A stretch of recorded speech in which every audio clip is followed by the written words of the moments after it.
Hey, everybody, come on in. We see you out there. I got up late this morning, so everybody that's been trying to talk to me on Facebook, I'm not there yet. So maybe I'll get over there and take a look. But come on in, everybody. It's time for Sunday Funnies. We're going to try to be uplifting today and talk positively about stuff. I sent out a bunch of links to people. I think Brian K. Morris even promised he would be on this week. No Brian K. Morris. I thought I was going to have a full house. Not that I'm, not that there's anything wrong with having you guys on. Hey, they're still waking up. That's what it is. Is that what it is? John Celestri, where are you? So, anybody betting on Scott Rosema? I don't think anybody is anymore. Is he real, Scott Rose? I've seen him talking, but I don't think he's real. I think he's a hologram. Oh, he's been on a couple of times, but not very often. And he's like, oh, keep sending me links. Keep sending me links. I'll be there. No. He's always very entertaining, though, when he's on. When he bothers to get up and get around, yeah. What time is it where you are, Randy? Come on, everybody. It's 9. It's a little after 9 a.m. Daphne's not here again. And Mr. Fleming's here at least. C is here. So you need to put your whole name in that little bubble there. C just looks like an emblem you put on your chest when you go out playing superhero. Why not? It's the superhero.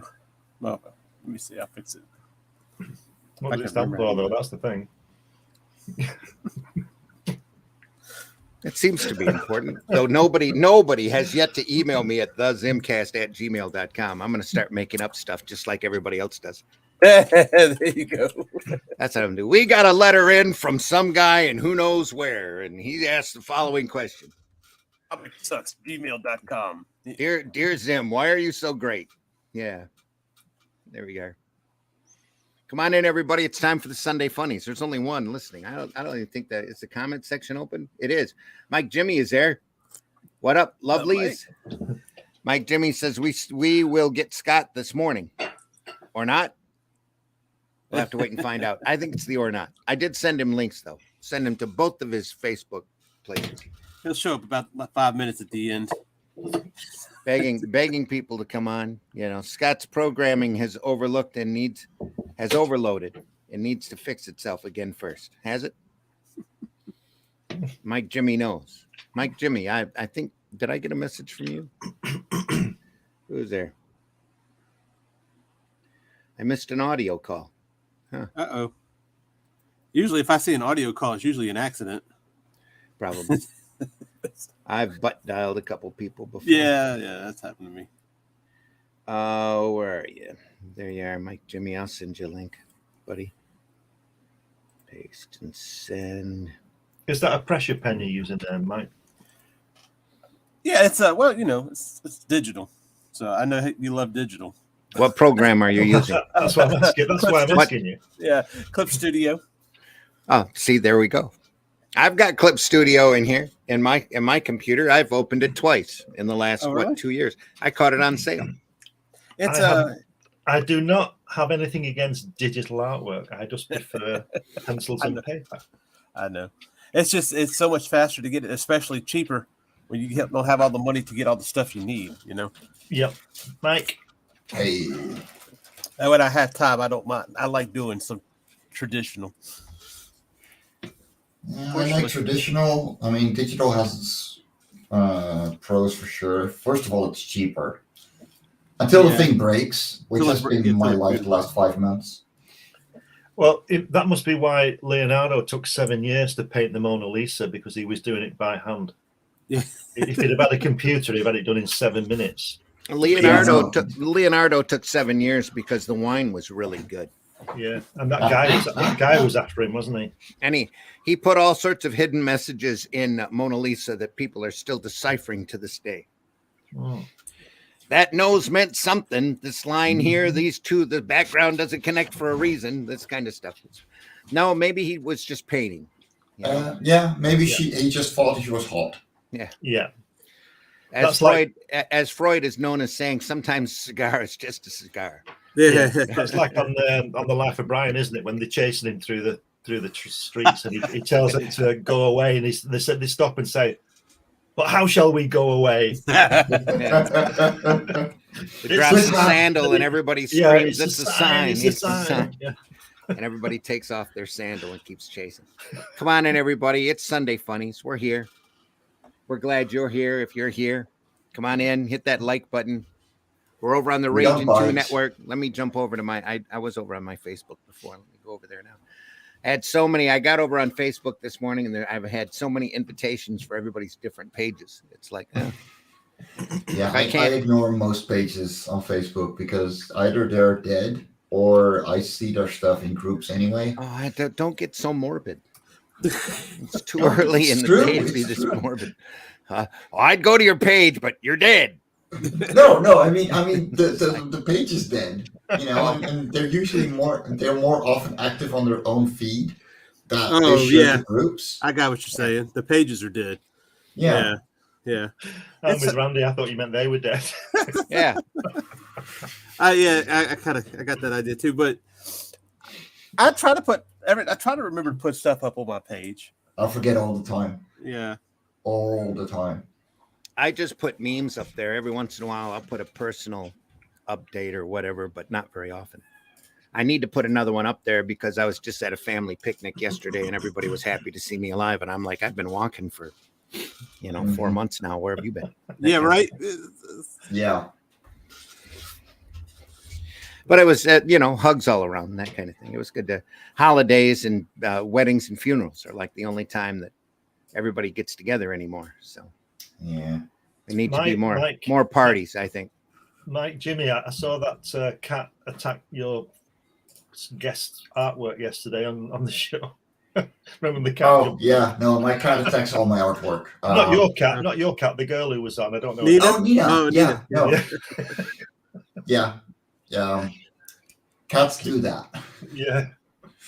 I was honestly surprised that mine wasn't on my lap while drawing and just went smudge as well. One of the few advantages to digital. Yes. Oh, you could just shut the door and keep the cat out. Well, that's what I'd do. Oh, yeah, well, that too. Or even get rid of the cat. That's what I'd do. But that's just me. Oh, When I say get rid of it, I don't mean we know You know. exactly what you mean. I just mean don't get a cat. Get a dog. I love I don't cats. know. I hate Well, dogs. I get both. Get both. Yeah, I'm a cat Yeah. person, but even with the dog, you can ask Mitch. That doesn't work that well either. His dog jumps up in his lap every time he streams too. So Yeah. Oh, and he's got a big one, so it's not like a little chihuahua one Mhm. jumping up there. Yep. So, Randy, how far down the line with your book are you on your COVID Not- experience? Not far enough. I've been looking and rearranging, shuffling things around, and right now I've been putting some files, some digital books together for well, honestly, I haven't completely fulfilled the digital part of the Revolt book yet. Right. And I was getting around to it when I went under, and I haven't gotten around to it since I've been awake. So now I'm getting around to it. So I had somebody write on Indiegogo to remind me, and I'm like, oh, I forgot all about it. Yeah, I guess I better start putting that stuff together. So it's just Yeah. about ready to go out. So you sent out the rewards for the Indiegogo already, right? Because I received my package, but I only got one set rather than two. well, that's did you Fellowship of the Rings or did you long shots? Long Indiegogo shots. was long shots. Yeah, you need to get a hold of Tony. Yeah, I sent him an email to him earlier this week. Yeah, I don't think anybody's got full sets anymore because all of the books have been split up. The storage unit that they were all at has been shut down, and Yeah. everybody has their own books. But if you don't get them, let me know, and we'll have to figure out a way to mail them to you. Well, you got Yeah. it. You got them all Indiegogo, or did you get some on Indiegogo and some? No, on I ordered 2 sets from Indiegogo. Oh, okay. So a buddy of mine wanted a set as well. So we, split shipping and everything. So Yeah. it would be a little cheaper. The Kickstarter sets are out in the mail, but they're in transit right now Yeah, because they of the month just sent 2 those. campaign. But everybody else that ordered, if you didn't order a month 2 set, everything should be out. Everything should be in the mail. We mailed them all out when we broke down the storage unit on the 14th. So everybody should have theirs. Everybody should have theirs by now, though I don't see a whole lot of people up on Facebook. You know, I've seen a couple showing that they got their sets, but if you're missing a set, we'll have to arrange for you to get one somehow. Yeah, we'll figure it out. It's gonna be fine. You know, I'm looking at wholesale opportunities now to find people who want to take multiple copies. So I got one guy already that is going to start an eBay store who's going to have a set of the Arrow comics at least, and then he's going to track down the other books. Rich is in the chat trying to get on. Yeah, I can send him a link if you want. No problem.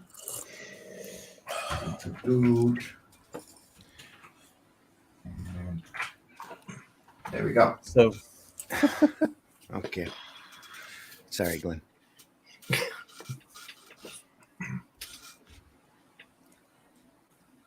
What's that you're working on? See, this is Reapers. Oh yeah, yeah. This is at the 9th page. Really, I'm trying to get all the pencils done, but I thought if I come on here this morning, I'd kind of ink up this page a little bit. Right. Looking good, man. Thank you. Yeah.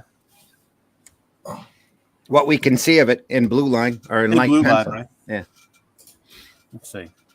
If I can pull it up. So you've drawn that with a pencil then, not not digital. No, it's digital. Well, right. It's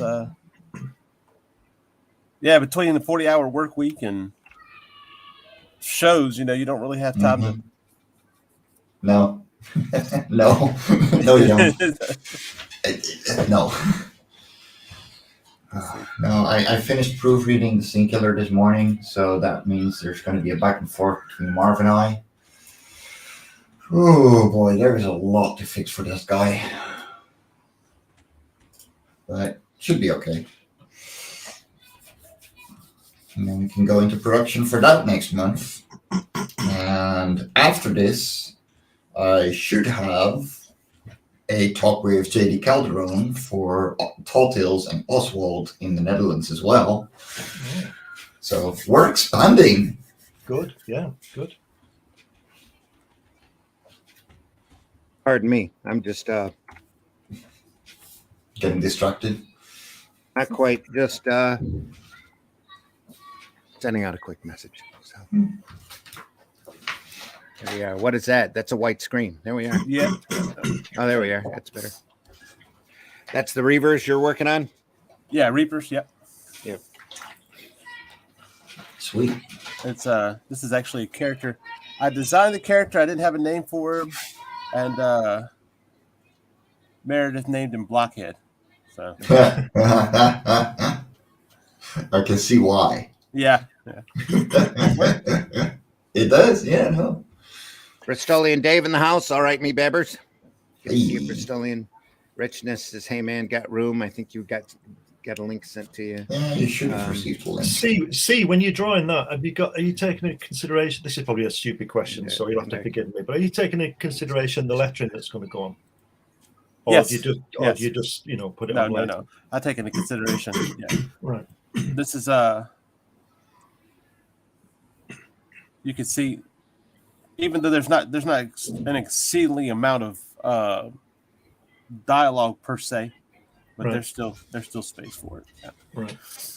Come on in, folks. It's time for the Sunday Funnies. I'm your host, Randy Zimmerman. We're going to run the opening, and we'll get to introductions, and then we'll start talking about something. So, hang on, folks. Here we go.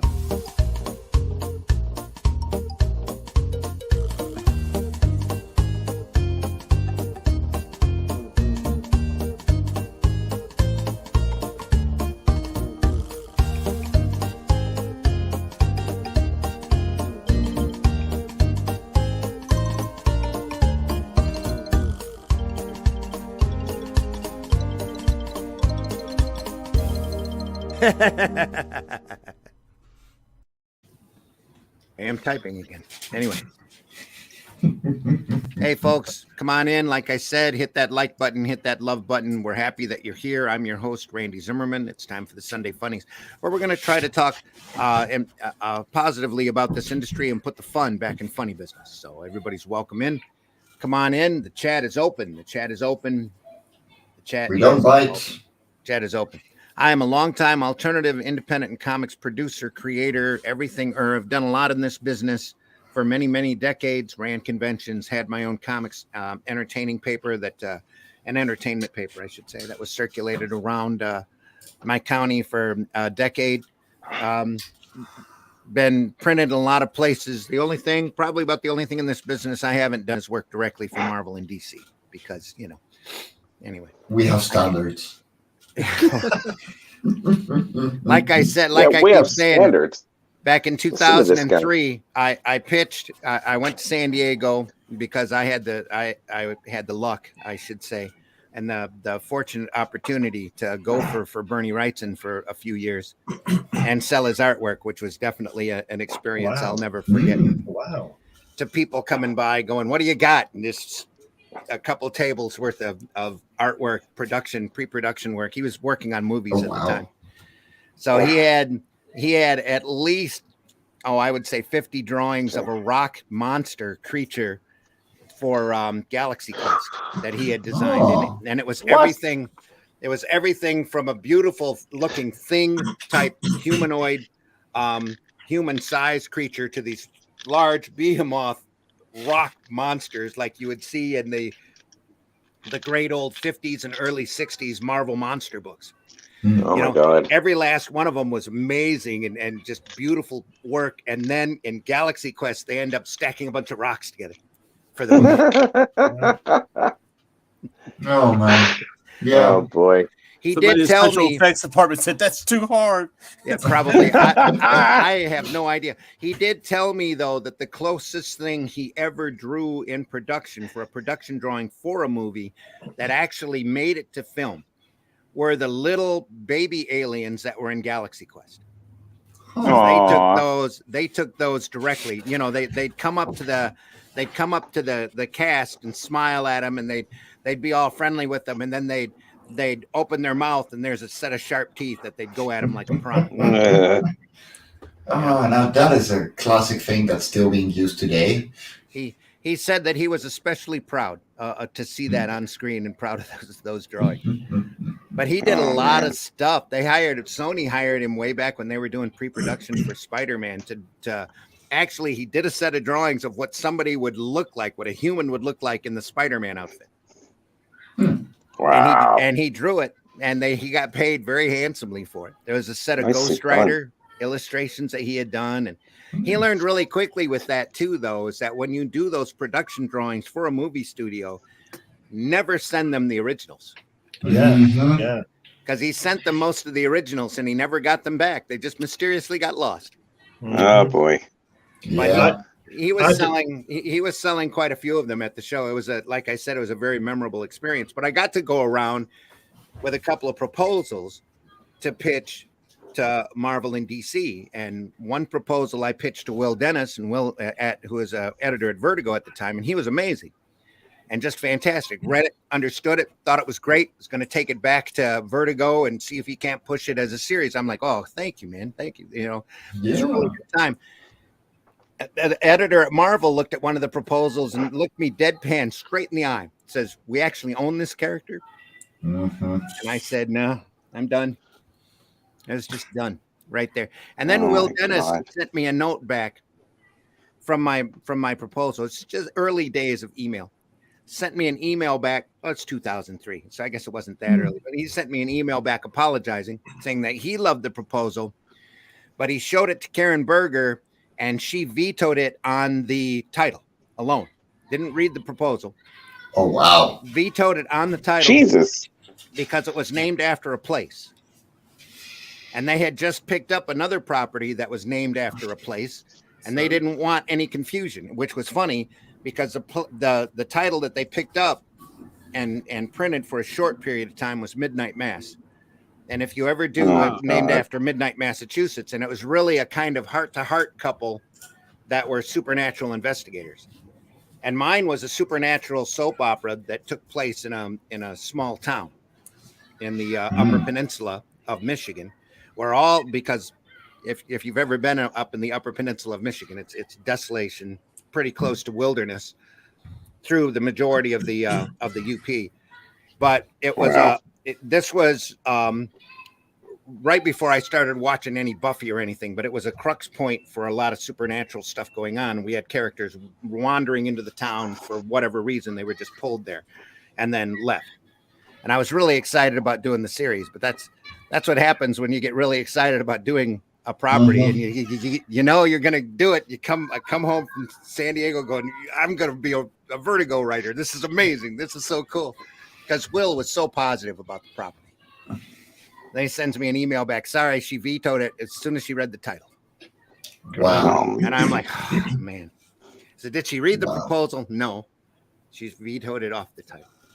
That's incredible. Tried to talk to her about it, but she wasn't going to have it. So. And then, that's pathetic. And then to add icing on the cake, I've read many articles later, especially from the viewpoint, and it might not have actually happened this way, but from the viewpoint of the creators of Midnight Mass and how they were treated at Vertigo at the time. And I was kind of like, whew.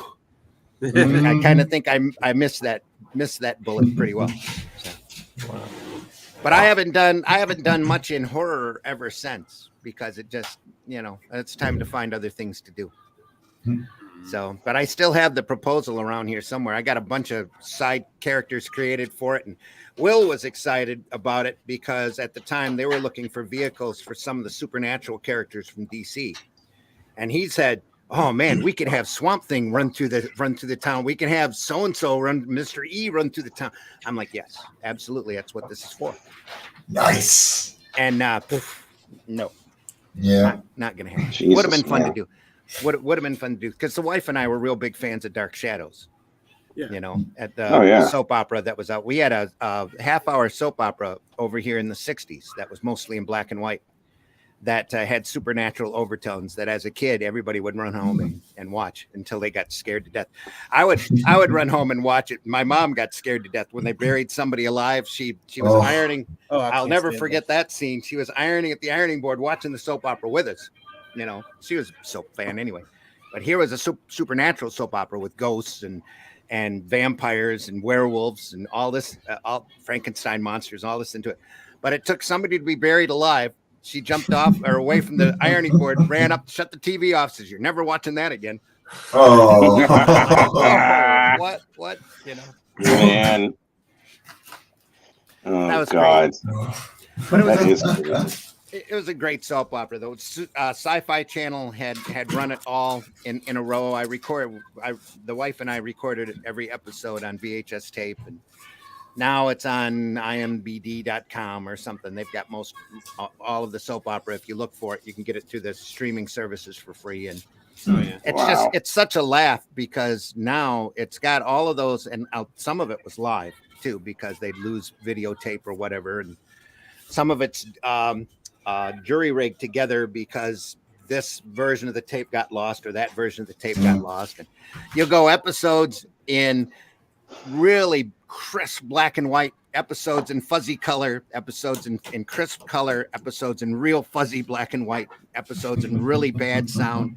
It's just great. You never know what you get from episode to episode, but it was a lot of fun. And to do that as a comic, the closest thing that they've done to that is Night Force that DC did for a while about a guy who had a house that different rooms went to different places in time.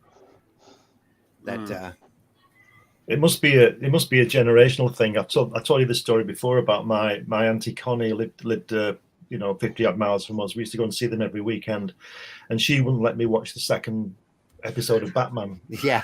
And then 30. It took me 30 years to see the second half. It was being repeated, and I went to a party, and we were laughing about it, But I was 12, I think, when that was on, and I really wanted to watch it. And I used to hate going over to see her because she wouldn't let me watch this program. Right. And like I say, it took me 30 years to see the second part. Yeah.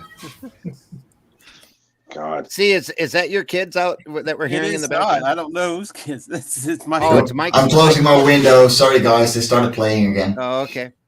Well, it's middle of the afternoon where you're at, so we can't have the kids playing, can we? Well, they can play all they want as long as they're not killing each other. Getting screams of bloody murder. See, Michael, introduce yourself. Hey, I'm C. Michael Lanning, independent artist. Done work, of course, for Arrow Comics on Calico Shard. Plus, I also do a little show called Dispatches from Outside the Box, where we kind of look at everything that kind of made you a creator or made you a geek. So, and that's on Tuesdays at 9 p.m. Eastern. Have you gotten your copies of Calico yet? I have not, but I'm sure they're in the mail. That's what JD says. Yeah. Yeah. I haven't gotten mine either. I'm looking forward to seeing it. So I am probably going to print a few more just to make sure that I have some stock to sell at shows. Yeah. Just a number one, just to see how it's received. So I'm probably going to, I shouldn't say probably, I will be crowdfunding that later. If not this year, then early next year. Mike Jimmy, way over on the far side of the screen, introduce yourself.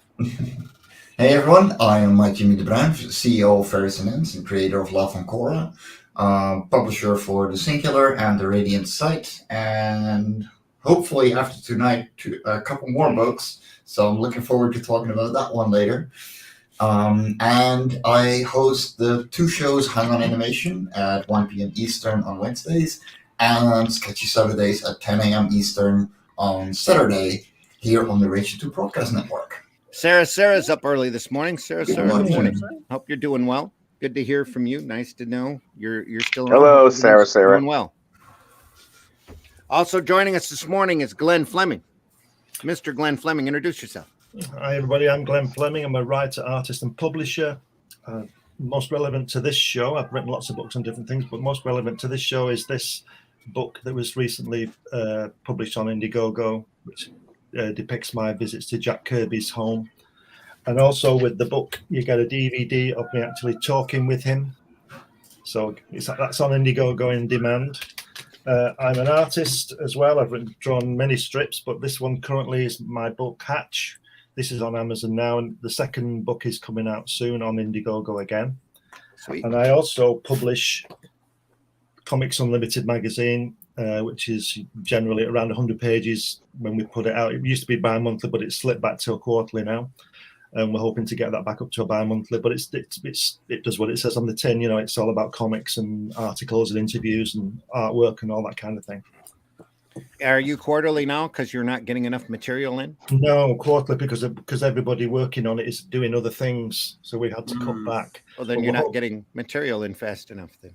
So, and I'm sorry, I keep promising to write articles for that thing, and I never do. No, So I need to get off of my butt and get more productive. yeah. You still need to send me an email for that interview. Yeah, no, this is what I'm saying. There's just so much going on. I know. I'm Yeah, joking. Yeah, I know. But then, and stuff outside this kind of area, you know, personal stuff, and it's just such a lot going on at the moment, so it's all catching up. But yeah, I will get around to that. Yeah, of course I will. Sarah says, "Nice to be here. I've missed too much." Probably. Yeah, I haven't seen her. You probably haven't missed much, Sarah. We're still kind of the same. I was down for a few months and felt like I hadn't missed hardly anything. So. No, but you were running a marathon. I was traveling. The country is what I was doing in my head. I was tripping balls. So, I just found out a couple weeks ago that I was actually awake in the ICU for a couple of days before they put me on the ventilator, and I don't remember it at all. My whole memory of that has been wiped clean because I was tripping at the time. They drugged me up really hard and sent me places I had never been before. So. Vancouver was really nice this time of year, but it's all the way across the continent, and I never left Flint. I'm doing a book on it, though. I'll eventually have that up, so we'll see how that goes. Yeah, I'd love to see that one come around. Sarah says, "Is it bad to tell my boyfriend that I love him for his comics?" No. It's okay. Honesty and transparency is always the best policy, Sarah. So, and you know, letting him know why you're there, pretty important. Make sure you read all of his comics first. Are we talking about his comic collection, or is he a comic artist? He does decide to sell. Does he need to go ahead and take into consideration he's going to lose you too, or is the relationship over if he divests himself of his comic collection? Yeah. I met my wife while I was retailing at a comic shop, and I had sworn off relationships at that point because I had just gone through a couple of bad ones. One of them I blew because it was my fault, and another one I just got tired of and had to stop. Yeah. Just ended very bitterly, and I was sworn off relationships. And she kept coming into the shop and buying comics, and I started talking, and then it was like, hey, I've got a young son, you've got a young daughter, maybe we should get together and go bowling or something. And I'm like, yeah, well, why don't we go on a date before we do that? And we went out to see Beetlejuice, and I was moved in within a week. So Aw. Good God. been there ever since. So any mate that you can that I figured that I could get that could actually tolerate me was one to keep. So Yeah, man. That was Good the job. So how long somebody has that asked been- how long somebody has that asked been me lasting, Randy? that's been 30, and I don't remember the exact number, but I'm guessing she never listens to these shows anyway. But 32, I think 32 years. Wow. But Impressive. That's a while. she is a bigger reader. Oh, yeah. And I won't say, and we never had a fight. I won't say that. But 32 years, and still rolling, still here. Mhm. So, Yeah, man. but I honestly don't regret a second of it. So Good. that's the way it works. Well, good. It's a good thing to have in a marriage. It's not regret. Yeah, really. Well, you keep. Yeah. Huh?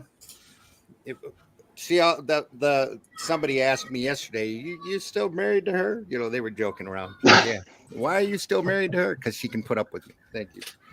That was Oh, the Jesus. That's mean. that was the truth. She can put up with me. So LMAO, I was playing.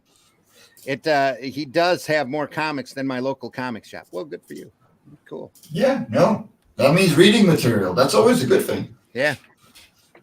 Well, the wife was a lot more avid reader than I was. During COVID, she read a book a day. Wow. We're talking paperbacks by major writers book. Wow. Yeah. And that's how fast she reads. I'm lucky if I can read a book a week. Depending on the time off, I'm about a book a day too. Yeah. But time off, that is the big Her thing right now. Yeah, her mother was an avid reader as well. And when she passed, the books collection became our collection. So Uh-huh. we ran 2 carloads to the local, donated to the local library.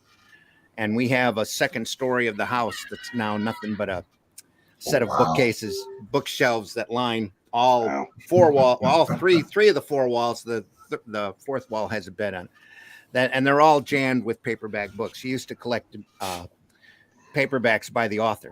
So when Reacher started up on Amazon Prime, she runs upstairs and pulls down like 16 titles by this guy with the character. Wow. I think I've got him upstairs. She hasn't gotten to him yet, but she will. Oh, my God. Reach is a really good series. It was surprisingly well done. It was. Yeah, I it was. thought the character in it, and the writer, Lee Childs, admits that he was writing in a pulp style on purpose. It's a really fast paced, action packed series, and that's really cool. That kind of entertain. There's definitely room for that kind of entertainment, but the cool thing about the Amazon series is that they kept true to the character, and it's really a character, really a well-designed, well-thought-out character that gets put into different situations. And finding an actor who looks like the character, who has the same build and is a good actor is incredibly rare. So Yeah. that guy, I want to Alan Richardson. Richardson. Yeah. Richardson. RITCHSON. I think that's his name. He did the Motor City Con this year. Wow. About a day before they announced he was going to be in the next Fast and Furious movie. Oh. So I'm like, what a get for the local convention. Oh, no. To get this guy not just signed in, but signed in with the publicity that, he's hanging with the big guys now. So Oh my God. And you look at this guy and you go, and I thought, because I didn't recognize him when he was first up. It's just such a great character study, especially if you have any questions about seeing it, get Amazon Prime and watch the pilot. That's all you have to do. Oh, It is good. It is good. The first episode is so well written, paced, and done that they have a scene in there that, and the actor is immense. You know, he's 6'6", he's well built, he's a presence. They actually have a scene of him walking down the street, which is probably in the books, and everybody reacting to him because he's unusual looking. They probably hired a Dutchman. No dialogue. No dialogue. Just him walking and that says everything you need to know about the character. And it's like he doesn't talk for the first 15 minutes of the show. No, he doesn't. But he's there, and that's all you need to know is that he's there. He's there. He goes into a restaurant and he starts eating pie. You know? Well, now he doesn't get the pie yet. He doesn't get the pie until He gets the pie later. He gets the pie later. Yeah, until almost the last. I think the last show of the season before he gets gets the pie. Yeah. But it's worth your time. It's a really great pulp style character study, and you know there needs to be. Let's see more of that. You know, I want to see a streaming show of Doc Savage. I want to see a streaming show of the Spider. Desperately bad, and set it in the 30s. You know, let's see some of that. I'd like to see some of this stuff done in the time it was written. Yeah. Yes. You know. Yeah. Exactly. Because it really does work well for that time period. And some of it needs to be. And we've talked about that on this show before. Like Ian Fleming's James Bond material really needs to be dated in that time period that it was written in. Yeah. Because honestly, that was the intention of the author in the first place. You know, I think Fantastic Four would work set in the 60s, and I think it desperately needs to be there too. And they need to go through like put it on a separate universe than the MCU now, and just run it. Yeah, and just run the Marvel universe as it was seen at the time that they showed it. Well, they've got 100 issues of Kirby and Lee storyboards there to work out, haven't they? They should follow those as best they could, I think. And what great stories that would be, you know. Yeah. Mm-hmm. Yeah. I always thought Eisner, the Spirit's the same way. I always thought the Spirit should have been 10, 15-minute cartoons.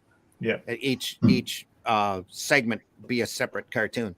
I think with the Fantastic Four, they should leave the uniforms the way they had them and stop redesigning everything and redesigning Galactus. I know I didn't want Galactus a cloud when we last saw him. Oh golly, he was never a cloud, was he? Well, that was they had to save money on that movie because they spent all that money on trying to make Silver Surfer look right. Well, don't do it then. That's the way. No, they shouldn't have done it. But anyway, the first time Galactus shows up, he's got a gigantic G on his chest. Ooh, wow. So, you know, hey, I know English. Poof. No. See the G. I am Galactus. Like, I'm gonna tell you, that's the one thing that came out of Eternals that was interesting was the end when you saw the Star Fox? What's it called? No.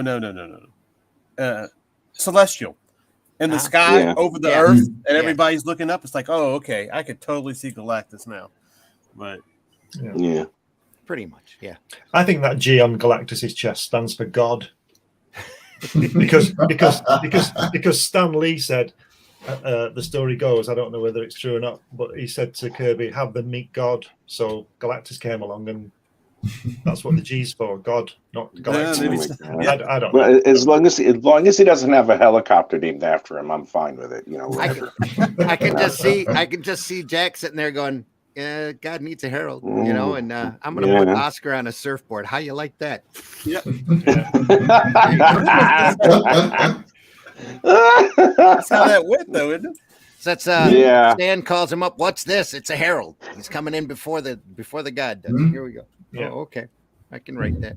So I can change the entire character on that. Yeah. Look at how that character turned out. You know. Yeah. Stan said, I've heard him say a couple of times that was his favorite character was the Silver Surfer. Yeah, I was like, oh, somebody you really had nothing to do with. But okay, that's right. Yeah. Well, yes and no, because it might not be the look of the character that Stan likes as much as what the character meant, because he was such a a stranger in a strange land type situation where Lee had a chance to expound great amounts of text about the man's inhumanity to man. Yeah. You know, you read the Mobius Lee Silver Surfer Galactus story. It's really amazing, truly epic, just crazy stuff. But most of the Silver Surfer, I won't say all, most of the Silver Surfer stuff was incredible, especially the early work, John Buscema's and Kirby's work. And Kirby was too busy to do the regular book at the time, or he would have. And I'm sure I would have loved to have seen a regular title. That would have been great to see him come back when he came back in the 70s and do a Silver Surfer title, because it would have been truly cosmic, especially right during that time when Starlin was doing Captain Marvel and doing some cosmic stuff. Would have been really cool to see. You were saying, Glenn? I'm going to say that Kirby was offered the FF when he came back in 75, wasn't he? But 74, whatever it was, and he said he didn't want to do that. The only character he took was Captain America. He wanted to bring other stuff in that, which is why he did the Eternals and then the adaptations of 2001 and Machine Man and all that kind of stuff. He wanted to work on new characters. And in between that, he did do Black Panther, Finding a Giant Toad. He did, yes, he did. And he did do the Surfer graphic novel as well. Yes. But that was, I don't know. I don't like that. I don't like this Shalabal girlfriend. It just makes it, I think he created her, actually. I think Kirby had the majority of the plot for that, and Lee just came in and did the script. I think there's a Comic Kayfabe episode about that book. Right. Where they're talking that they actually did that graphic novel as a one-shot intentionally for Hollywood to show them that they couldn't. So they needed that romance element. They needed to flesh the character out a little harder, and that's why the story is the way that it is, as in order to attract a movie. That never quite happened. Stan was out in Hollywood by that point, and he was desperately trying to get anything on film. That's why we ended up with Daredevil in the black suit on the Hulk TV show, and the embarrassing-looking Thor that was on there. And the Captain America with the clear shield that he used as a windshield for his bike. Yeah. Oh boy. Yeah. The Spider-Man was cool though. The Spider-Man was still cool, even with the little web sling. Very rarely seen. Yeah. That lasted for that was season, fun. I think, something like that. Yeah. I think it was a couple of. I'm sorry. Go ahead. No, that's all I had to say. It used to rerun. Oh no. You first. No, go ahead, Rich. Okay. That show was in the 70s, the late 70s. Yeah. And the only time you ever saw Spider-Man climbing the walls or anything was when he was scaffolding or something on the side. It's like, and it's clear that it's like someone attached to a rope, on the side of it or something. It's supposed to double as the web, but it's like, yeah, we know what that is. They should have just done a Batman and Robin and turned the camera sideways. I was thinking about that point in time, they had that technology to do that, right? Yeah, you would think. I think Raimi did that for the first Maguire Spider-Man. Probably. He did. There were a couple of scenes when he was fighting the Green Goblin, and they made a set like the wall of the building where the parade was happening in Times Square, and they just flipped it over, and it's like, haha, look, I'm on this wall now, and I'm gonna be Spider-Man, and it's like, no, we know what it is. Sorry. Even as a kid watching the Adam West show, you knew the angle was funny because the guys come out open the window up, and they're not quite standing or leaning in directly. Yeah. In the TV show, I don't remember, were the capes the right way? Yes. Probably had someone was holding them up. I don't think they were. Yeah, they were on the string. Oh my God, that's funny. Oh my God. Oh man, I remember that now. Jesus, God help me. Just classic. They have. I don't know how much of a copyright strike we would end up getting here if we showed them, but there was an entire collection of them at one point. Oh God, that's right. I remember that actually. It's on YouTube, isn't it? There you go. They're on a string. There you go. Yeah. It's literally you can pretty much see the string. This is a clip from TV Land, and we won't show all of it. But somebody's already sharing it. What's up with that? Get rid of that, Mike. That's me. Oh, okay. I didn't share it. I didn't think it would share automatically. So How about that? There we go. Yes. Yeah. This is from TV Land, and I think I'm going to mute the music because the last time when we showed that, I think it was the Captain Scarlet bit that we showed last week. We were showing off some of the art, Glenn, and you weren't here from the ending of Captain Scarlet. I think we got it. I was a little slap on the wrist from that. Yeah. So we'll show this without any sound. There they are climbing up, and their capes aren't right. See that? They're not straight down, but they're climbing up the side and there he is. Oh, it's Jerry Lewis. Oh, there he is. The king of comedy. Isn't he like a god in France or something like that? Yes, or was that David Hasselhoff? Archer sure is a tough cookie, Batman. Stale is a better adjective, Robin. God, this dialogue. Must be new in Gotham City. He's from Philadelphia. How did you know? You dipped your dip on. People from Philadelphia are known for that. We're Batman and Robin, the crime fighters. Are you a vocal group? I beg your pardon. I thought perhaps you might be a singing duo. You know, the outfits and all that? No, we're duly deputized officers of the law. You may return to your business, citizen. Jesus.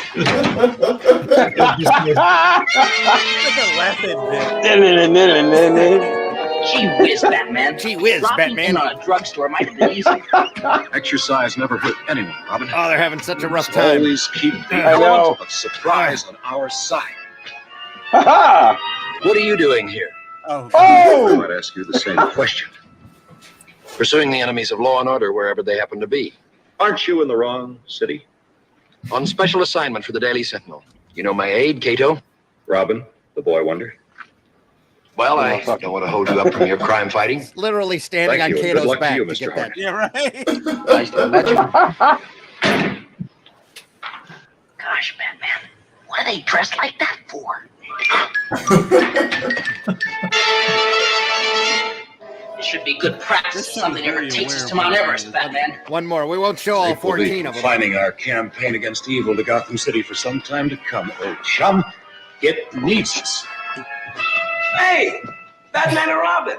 What are you guys doing? Just routine. Oh, crime yes. fighting. Would Yes. you like to come inside? I'm rehearsing. Thank you, citizen, but our pursuit of justice allows us few diversions. Oh, Be seen. hi, Robin. Hey, man. Hey, you guys come and catch my act sometime. I dig yours. All right, fellas, one more time. From a whippoorwill. Nice. We better hurry, Batman. Not too fast, Robin.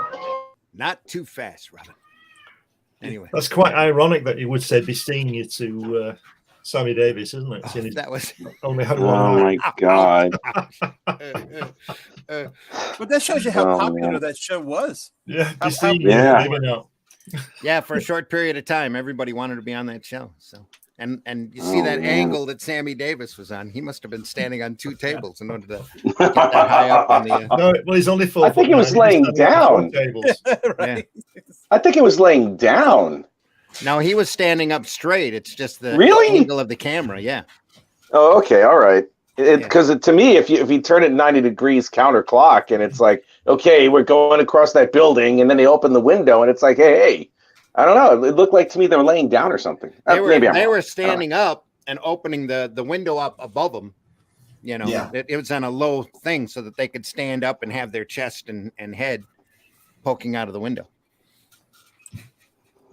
Love that. That is so they damn were funny. Batman and Robin were crawling, you know, on a flat floor. That's why Robin Yeah. can wave one-handed at Sammy and not lose his grip. Classic stuff. Senior. Great stuff. I love the Oh, animosity man. that they had when Green Hornet shows up. What are you doing here? What are you doing here? It's like, Yeah. And who's man. that guy with you? Holy, he looks kind of familiar. I think I've seen some Oh, movies with man. that guy.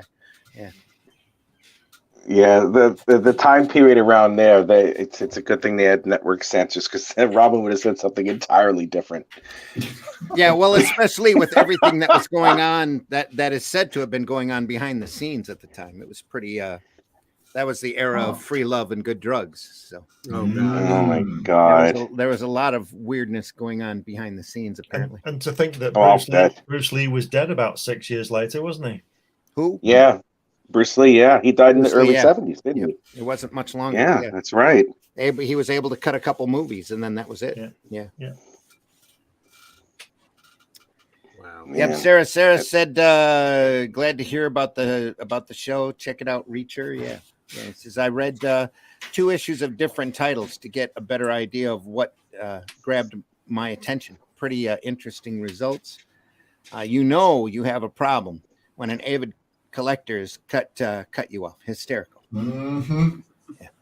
Listening mode, informative learning happening while I gobble up. Yeah. Postmaster Dan in the house. A masterpiece of Hello, practical Postmaster effects. Dan. Yes. Talking about the Batman. Oh, the older the show goes, the thinner the budget gets, and it gets more and more interesting. Their 3rd season was pretty fascinating. Well, especially I think they added Batgirl in that season as well. So Yeah. Oh yeah, she was hot. Damn, she was hot. I remember the film where he was on the pier with that bomb, and he was and he was going to throw it over the edge, and there was a couple of nuns there, and then there was a woman with a buggy and a kid, and then there was something else, and he's running around, but it said bomb on it, didn't it?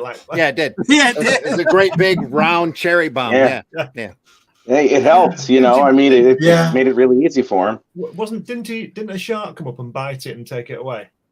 No. What happened was he couldn't get rid of the damn thing.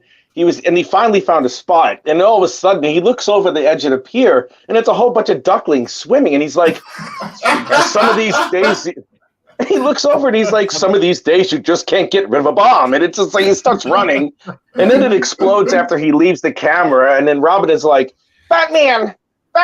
He's looking over the same damn pier where the ducks were a second ago, and it's like, Batman. He's like, hey, man, I'm all right. Don't worry about it. I'm good. And yes, there was a shark thing, but I think it was a torpedo that was launched, and it was going to hit something, and like Batman was trying to disarm it, but then he realizes there's a shark on his leg, and it's like, oh, all right. Hey, Robin, can you get the shark repellent bat spray? And he opens the glove compartment, and it's like, all right, manta, whale, octopus, shark. Yes, I gotta get that. So he gets the shark, chucks the aerosol spray can down to Batman. He goes, and it's like, haha. The shark is like, oh, this really stinks. I must leave, and he does. And that's it. And it's never mentioned again. That's it. No tearing of flesh, no destruction of any musculature, or maybe he had the fabric woven with high tensile carbon fiber. No, he just like, okay, there you go. Bye, shark. Now let's get the bad guys. I bet Steven Spielberg was watching it and thought I could do something with that. Maybe. He probably was. He probably was. Oh, Michael Crichton, is it who wrote the book? Peter Benchley wrote draws. Yeah, Peter Benchley. Yeah, that's it. Yeah, I remember that. Yeah, and that's a whole nother story of practical effect nightmares. Yeah, that was back when Batman could still solve riddles. True. God. Nowadays you can't even duck. So didn't know you could climb Spoonie. Now I know. Oh yeah, Sarah gotta says, get real close in it's there. nice. You can do anything you want if you really put your mind to it. Hey. Some days you just can't get rid of a bomb, Master Dan. That is true. It's great. One of those days. It's really classic. I need to sit there and watch it again. But I remember the 3rd season in Batman where they had something happening on the deck of a ship, and the way that they showed that was a couple of crates, an exhaustion porthole, and a string rope with Jesus.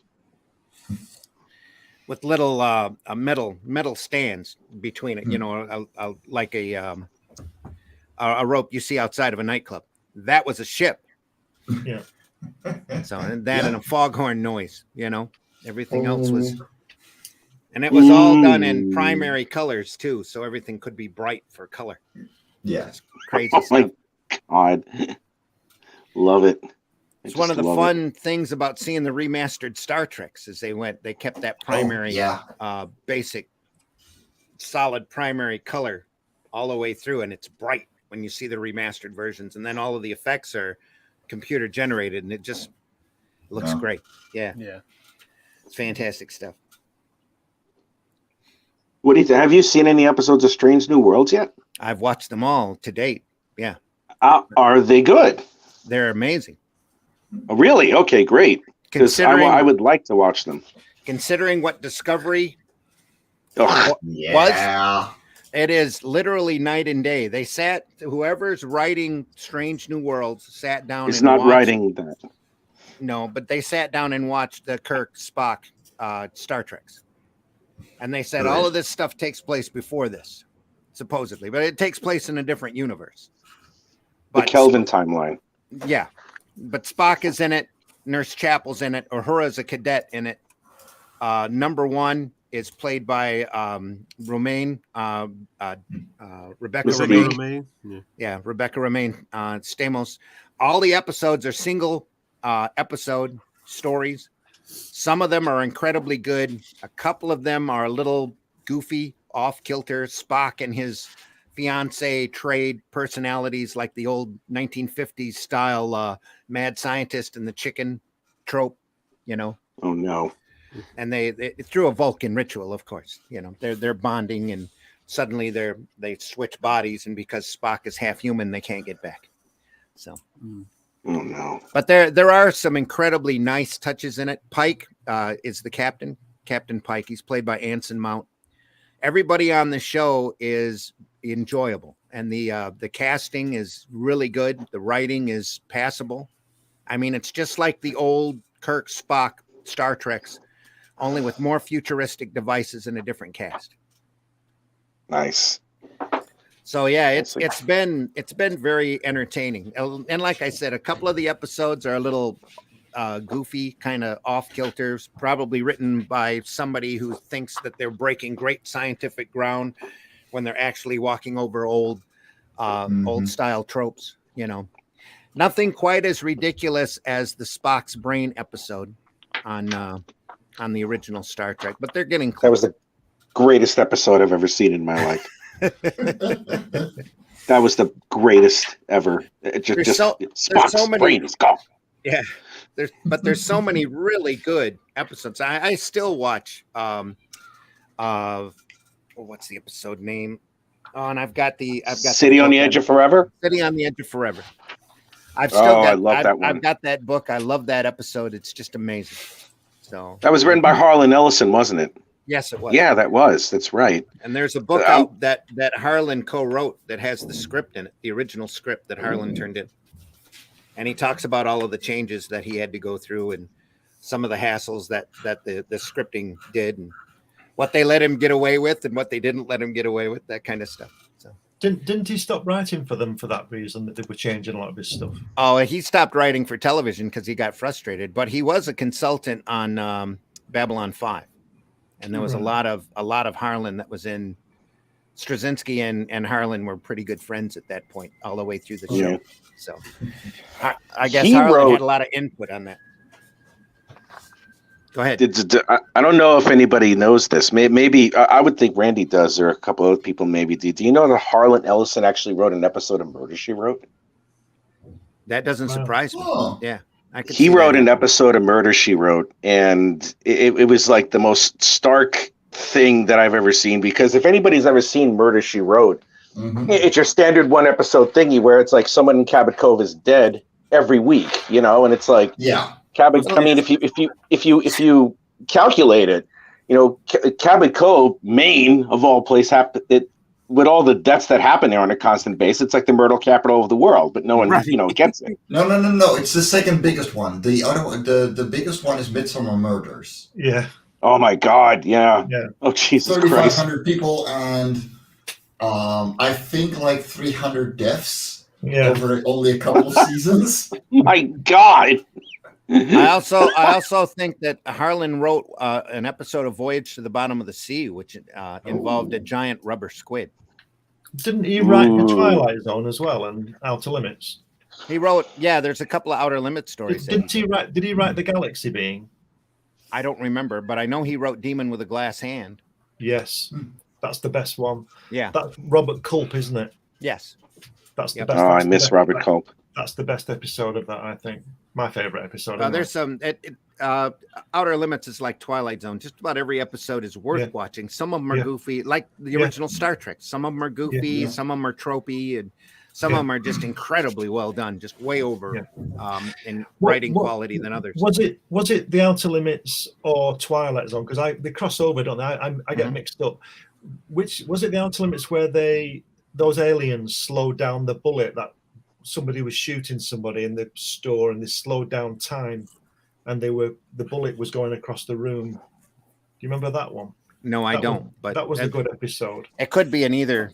Yeah, depending upon the moral of the story. Yeah, the context. It could have been in either. I think it was an Outer Limits where they like I said, they came back in time and they stopped time, and somebody was going to murder somebody, and they fired a shot, and the bullet was hanging in midair, while they were walking around.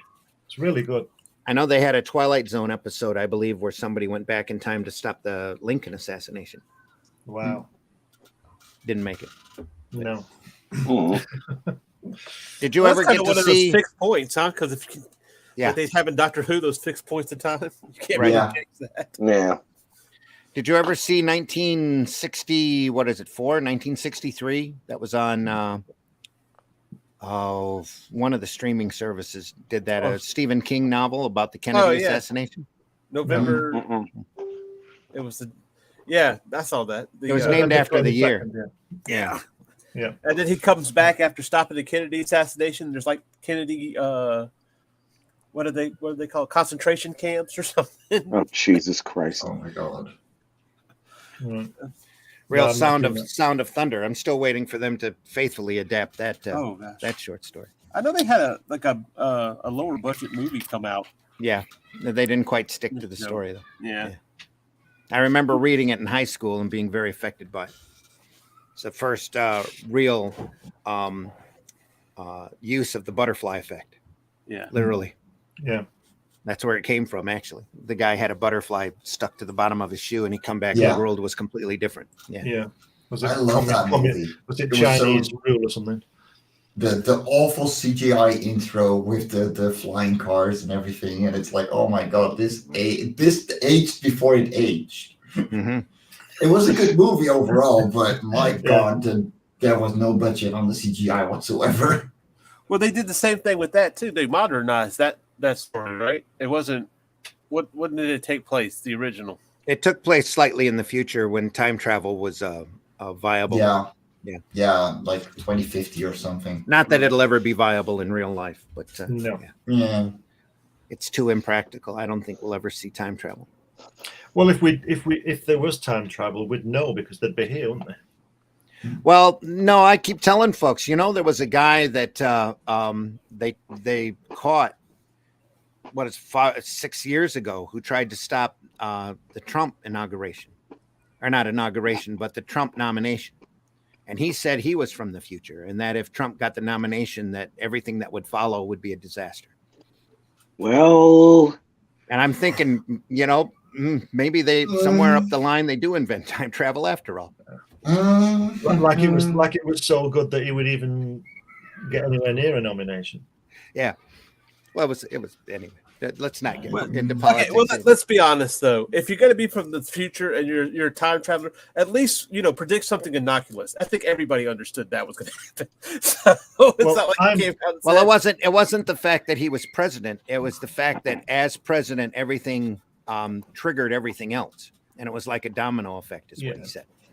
Well, I have to tell you that I've currently got every piece of Jack Kirby artwork in my studio, because I've invented a time machine. I've gone back to 1970 and got it all. So all of those, all that missing artwork. Now we know where it's at. But I've not invented it yet because I've not got it. There we go. Rich, What? we're going to organize a heist. Yes, a time heist. But isn't it amazing though that the Library of Congress, I believe, in Washington, ended up getting a manila envelope one day that had all of the original art from Amazing Fantasy 15 in it. Yeah. Something was going on there. Something was going on there. So there's a lot of things that, little glitches. They've got photographs of people in the 1800s on cell phones and all sorts of stuff, depending upon what you want to believe. So there was a crew of a group of 6 kids that swore that they were part of, or not, they were adults at this point, but they swore that as kids they were sent back in time. And they have different pictures of themselves in the early 1900s. Yeah, it's like the famous one with the girls with the fairies, isn't it? Yeah. They finally proved that to be a fake, haven't they? Yeah. So.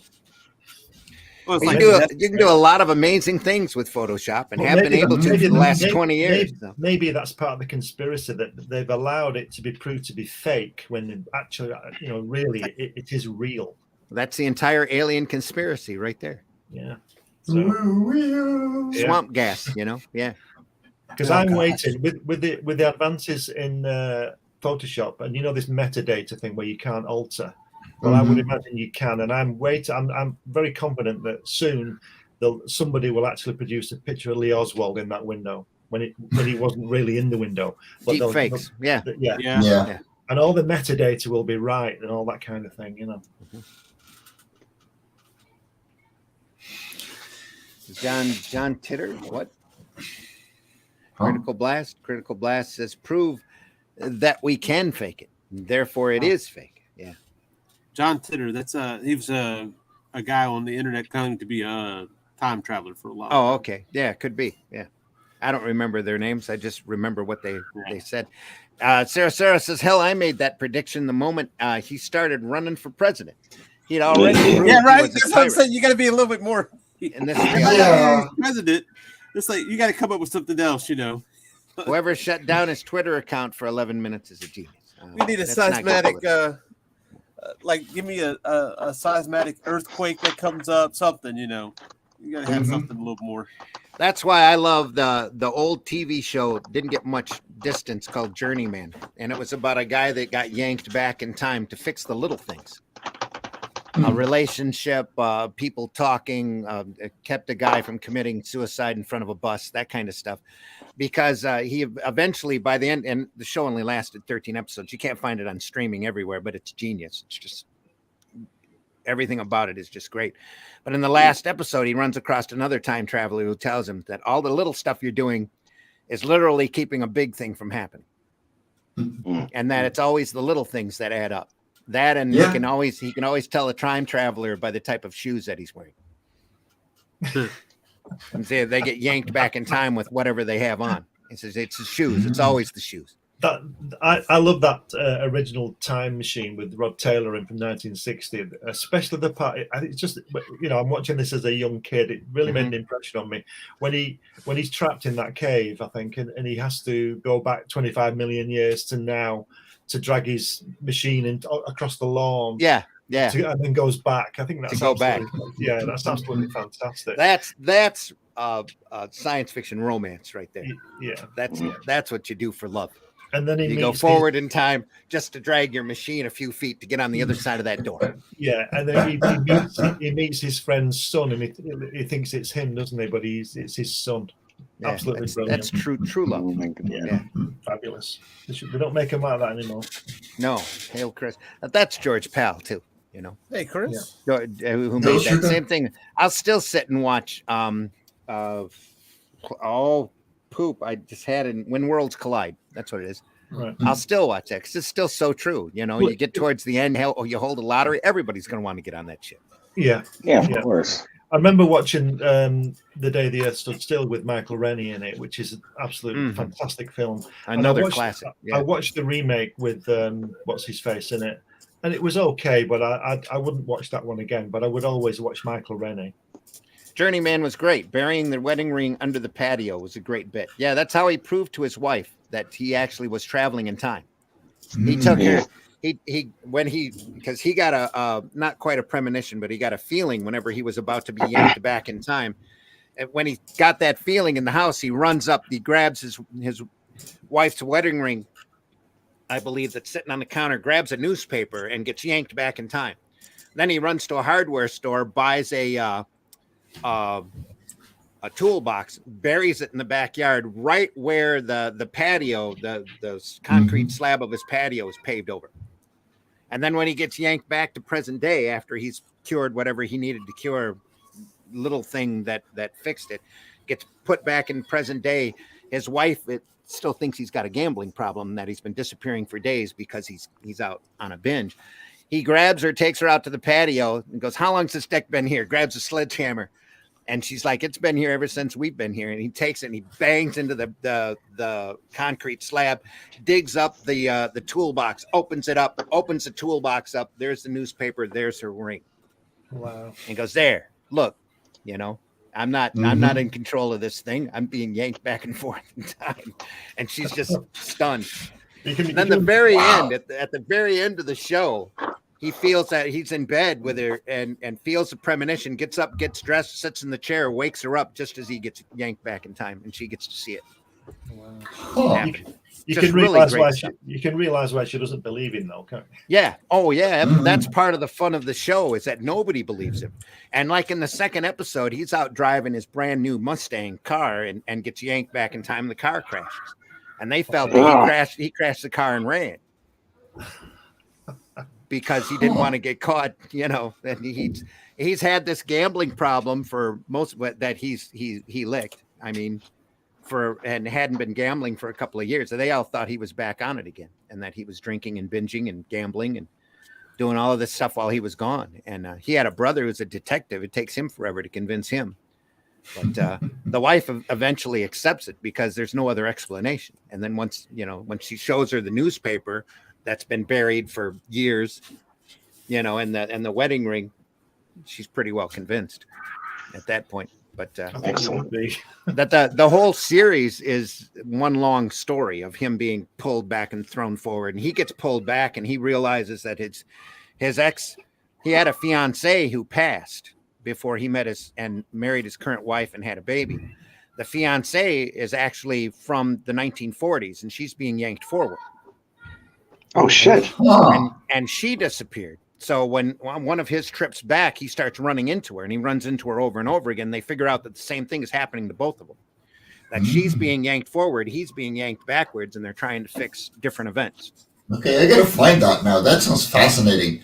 Oh, it's a great, I want to say Alan Ball is the guy who wrote it. He ended up going, he was so fed up. He was writing it during the writer's strike over here in the States, and they NBC had the show originally. That's why I really wanted to get Peacock as a streaming service, hoping that it was on there, and it's not. Amazon Prime had it for a while, but I would love to have a set of it just to sit and watch it, because every time I found it on a streaming service, I'd sit and watch the whole thing a couple of times over because it's so expertly written. It's just a beautifully written piece of television. Because he was in the midst of the writer's strike, and they started treating the show really bad, putting it on different time slots and all this. And it's a continuing story. And right now, if it were to be out now, and they're close, I think, though I haven't watched it, HBO Max has got The Time Traveler's Wife, which is almost got the same feel, except that when he gets yanked back in time, he loses his clothing. Oh, God. So they canceled that show. The Time Traveler's Wife? Yeah, it's canceled, I think. That's what happened. Probably nobody was watching it, but that's what happened to Arnie, wasn't it? He lost his clothes, didn't he, when he went back in time? Yeah. Well, no, he had to strip down because it wouldn't. He had to strip down. It would only take organic matter. Yeah, I know. But that's why he was covered in a fake skin as a Terminator, because he had to be. It had to be organic matter that got yanked back. But in Journeyman, he was being time slotted in different places, and he knew that they were probably going to end the show. They ended it halfway into the season at episode 13, and he was able on the 13th show to loop everything back around to the first one. And it's just fantastic writing. And he was so fed up with the networks the main network say he stopped working for them and ended up doing a goofy series about a couple of lawyers on TNT called Franklin and Bash. That was just exactly the opposite from Journeyman. It was stupid, it was goofy, and it had Malcolm McDowell in it though, which was kind of fun. But oh yeah, just a I couple remember that show of loony like lawyers doing loony things, so that he didn't have to try to do anything serious. But I wish he would come back to that idea again and redo Journeyman. But they'd have a hard time finding it. It was one of those shows. Perfect writing, perfect cast, perfect acting, just everything on it clicked, and it was just a great 13 episodes. One of my favorite TV shows. That and Babylon 5, I'll talk about all day. But anyway. Let me ask you a question. You know, on the Star Trek films with the new ones, the latest, the current ones, right? Was it Sulu who was crushed to death? The actor? No, it was Chekhov. Anton Yelchin. Chekhov. Anton Yelchin, yeah. That's what have they replaced him then? I presume they have. No, not yet. That they haven't done another movie since. Oh, right. They haven't done another movie since because there had been a rights problem going on about which Star Trek and who owned what and who owned which Star Trek, because the first Chris Pine movie, they split the universe up. They had Nimoy in it, and Nimoy went back in time and changed everything. And then one or two movies after that, they had Benedict Cumberbatch playing Khan, the same Ricardo Montalban character. Yeah. And they showed that the timelines were split because when Nimoy went back in time, for whatever logical reason, which doesn't make logical sense to me, he told the Federation about all of his experiences. So they knew everything that happened in all of the Star Treks up to the point where Nimoy went back in time. So they started going through and screwing with the timeline. So the timeline's different. So in Strange New Worlds, it's a whole different timeline. And they already know, for example, the Gorn has already invaded Federation space, and they're a ruthless, almost alien race. The movie Alien Race. And one of the characters in Strange New Worlds is one of the few survivors of one of their attacks, and very few people have seen what the Gorn look like. But in the old world, they didn't know the Gorn existed until that alien race put a Gorn and Kirk on a planet and had them fight it up. Yeah. But now the Gorn are invading a section of Federation space that they've bumped into, and they plant eggs in people that burst out like Alien, only in bigger. That's a good idea. Bigger, little. Yeah. Not well. It doesn't sound original, but the way that they're doing it is nice and unique, and it's not as bad as the same as Alien that you go, oh, come on, guys. I don't watch these things. Come up with something new. No, me neither. I can't get my head around all this stuff. I just don't understand why they just can't make something new up. Well, with Strange New Worlds, you just got to brain check it and watch it. And it's fun. It's good. So it's space opera, and it's got a great cast. It's got good enough writing to be entertaining, and so you're not. It doesn't pull you out as much as it keeps you there and just entertains you for an episode. You see, we don't watch any TV at all, basically. Yeah. No. Well, then you've been lucky to have missed the last 4 or 5 years of Doctor Who. So. Oh, I've missed the last 15 years of Doctor Who. The last Doctor Who I watched was Eccleston. And then after that, I thought, no. In fact, the only piece I think I've seen in the past, since Eccleston left, was the Van Gogh bit in the paintings. Oh, yeah. That is a legendary episode. Just, I've not seen the episode. I've only seen that 10 minutes where he goes to the Louvre to see the paintings, or wherever they are. Because no, it's the Van Gogh Museum in Amsterdam. Yeah, that's right, yeah. That's the only piece I've seen, because that to me is one of the greatest pieces of television ever written, and acting and everything. Yeah, it's fabulous. But I just don't watch the rest of it. That whole Tenet episode, Matt Smith. I'm sorry, that whole Matt Smith episode. Karen Gillian is the companion on that. Just brilliant. Just great writing. Yeah, probably the only good Matt Smith episode. Yeah, totally. Yeah, the only probably. Now that you mention it, probably yes. Some of the Angel stuff that he did was fun, but oh yeah. The Weeping Angel. It started with Tenet, though. Creepiest. It started with much Tenet. better. So. The Tenet Library two-parter where he first meets River, I think is just. I think that's just beautiful. That's what cool. What gave. Yeah. That's what made Moffat the showrunner, because he wrote those two episodes. That's just a beautiful piece of science fiction. When is the new guy in it? Not for another year, I don't think. I think they have a year of Whitaker, and then they have 3 specials they're supposed to be doing with Tenet. They're doing 3 specials with Tenet.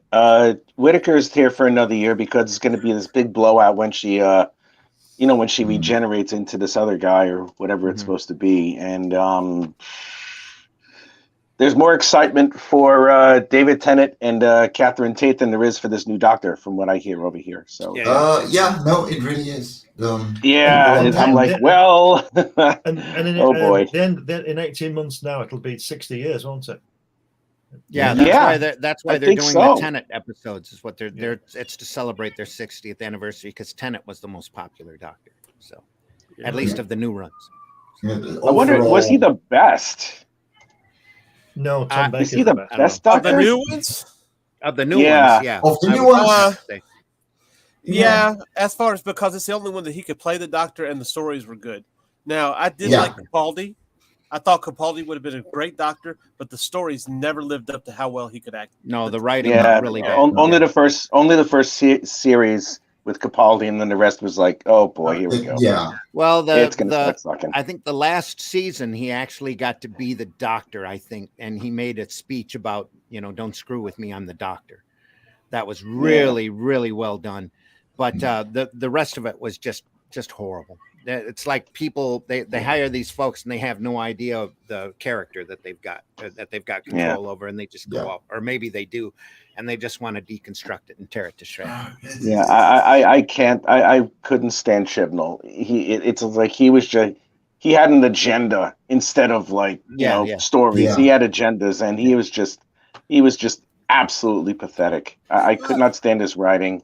No, and he admitted, which was a downfall, which was a big flaw to whoever decided to put him in charge, that he had never been a fan of science fiction to start with. Yeah. Well, which is like, why are you here? Get out. Just get out. What the fuck? Well, they thought, I think it was by association, because he was on that show, and was Whitechapel or something like that also had Whitaker and Tennant on it. Mm-hmm. And I think it was by association that he got the show running for Doctor Who, because Whitaker was coming over to be the Doctor. Well, and it's like, you can't necessarily match the writer with the actor. That doesn't work that well, especially when it's a totally different character. And I would have given Whitaker a chance. In fact, I did give Whitaker a chance. Yeah, I know, right? And it's not that Whitechapel isn't great. I mean, Whitechapel is good, but it's not science fiction. They can't. Yeah, this is a whole different animal when you're handling an IP like this that should be considered as sacred as possible, especially as an English icon. What are they doing with what are they doing with Barrymore, whatever he's called, after his fall from grace? What are they doing with that character? He's back in one of the I Tenet don't know. episodes. I actually he is? Captain Jack's supposed to show up in one of those 3 episodes. Wait, Jesus. What happened to him? What did he do? And he's supposed to be back in the newest Doctor too, from what I understand. Oh no. He was Face of Bo. What happened to him? He was the face of Bo. Yeah. He was alleged to have done inappropriate stuff. Was he? Oh, yeah. So well, he would just pull out his penis at any given time, at any moment on the set. It's like, haha, my penis. And people were like, what the hell are you doing this for? You're out of your damn mind. That's what he was known to do. Wow. So he really is Captain Jack Harkness, huh? Yeah, pretty much. I guess. I mean, it's like, first off, I don't care about John. What's his name? Barrowman? What's his name? Barrowman. Yeah. I like Captain Jack, but I don't care about the damn actor. He's an idiot. I mean, he's nasty to people on the set, from what I understand. And it's like, all right, you can't die. You were the big fat guy at the end of the Cab episode with David Tennant. That's it. That's your story. From what I've read, they've told Davies, who's coming back as showrunner, Russell Davies, to take the property and turn it into an MCU type situation. They've got all sorts of spin-offs. No. Oh Yeah. no! Oh my God, who's Loki? And one Good of those God. one of those spin-offs is he's supposed to be bringing Torchwood back. Oh, he would. That was his pet project. That's why he left Yeah. Doctor Who in the first place. Well, I think that's one of the reasons why he came back. There is apparently a Torchwood novel that he wrote somewhere down the line that they're going to put on that they're going to film now. I actually didn't watch that show, and didn't have anything against it. It just didn't appeal to me. I loved the first couple seasons. I thought they were great, but then it just fell flat on its face after a while. And I did watch the Sarah Jane Adventures, though. What does that tell you? Not all of them, but some of them. I have to ask this crowd over here.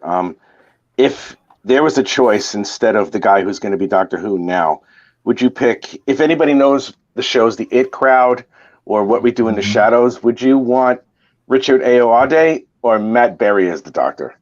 Because either of those guys would be absolutely fantastic. I don't know either of those shows. I had heard that Hugh Grant was supposed to be in the running. I was hoping he. Oh, that would be awesome if he got it. Oh my God! He didn't have any interest in doing it anyway.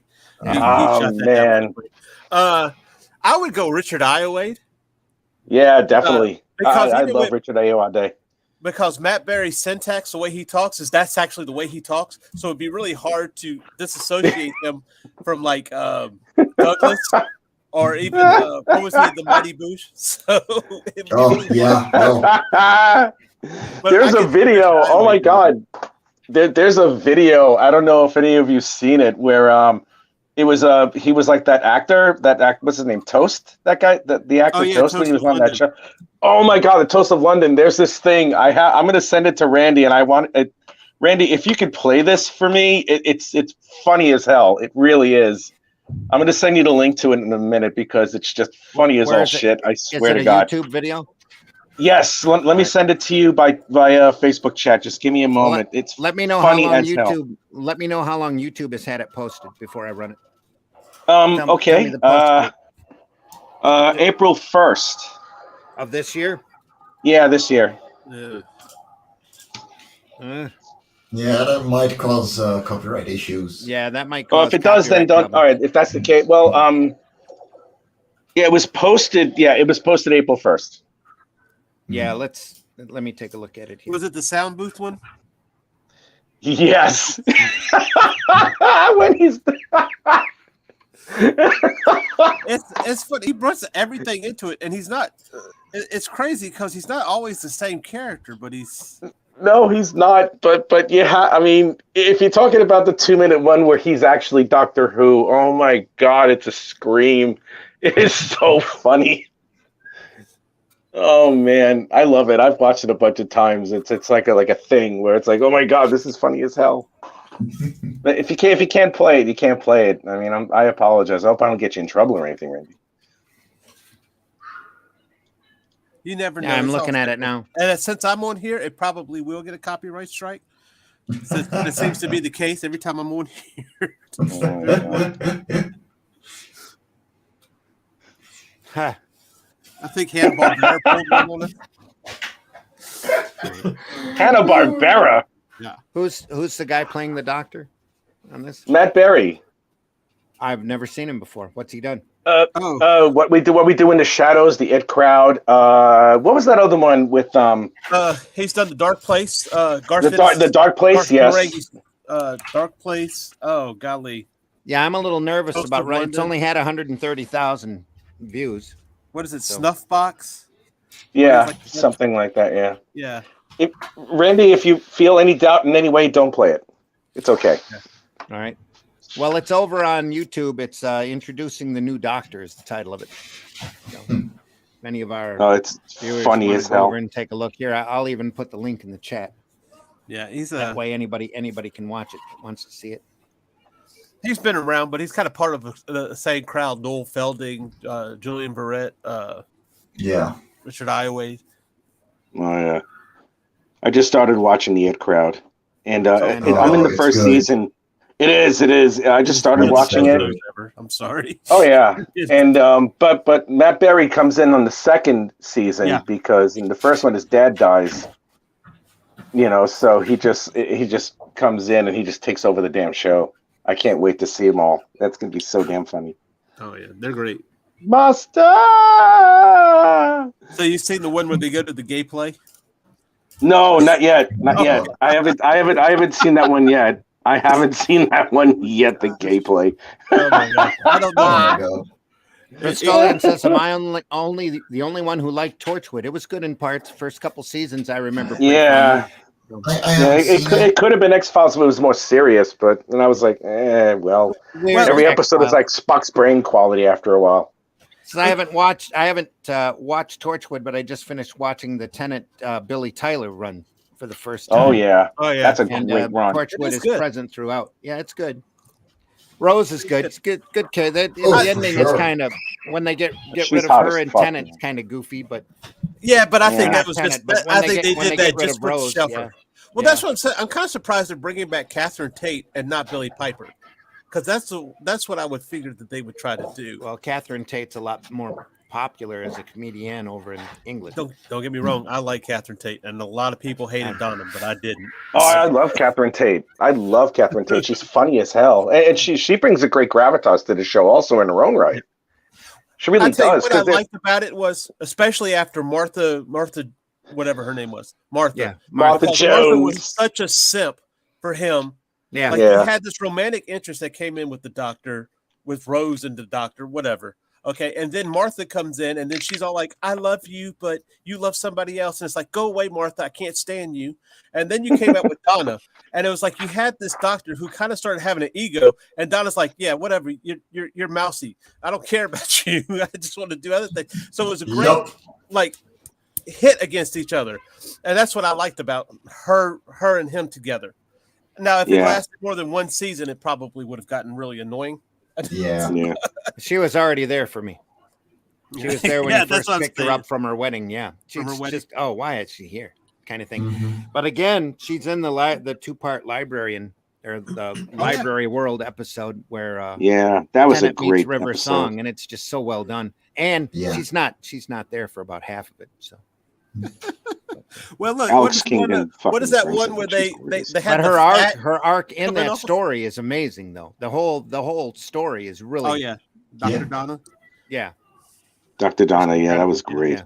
Oh yeah.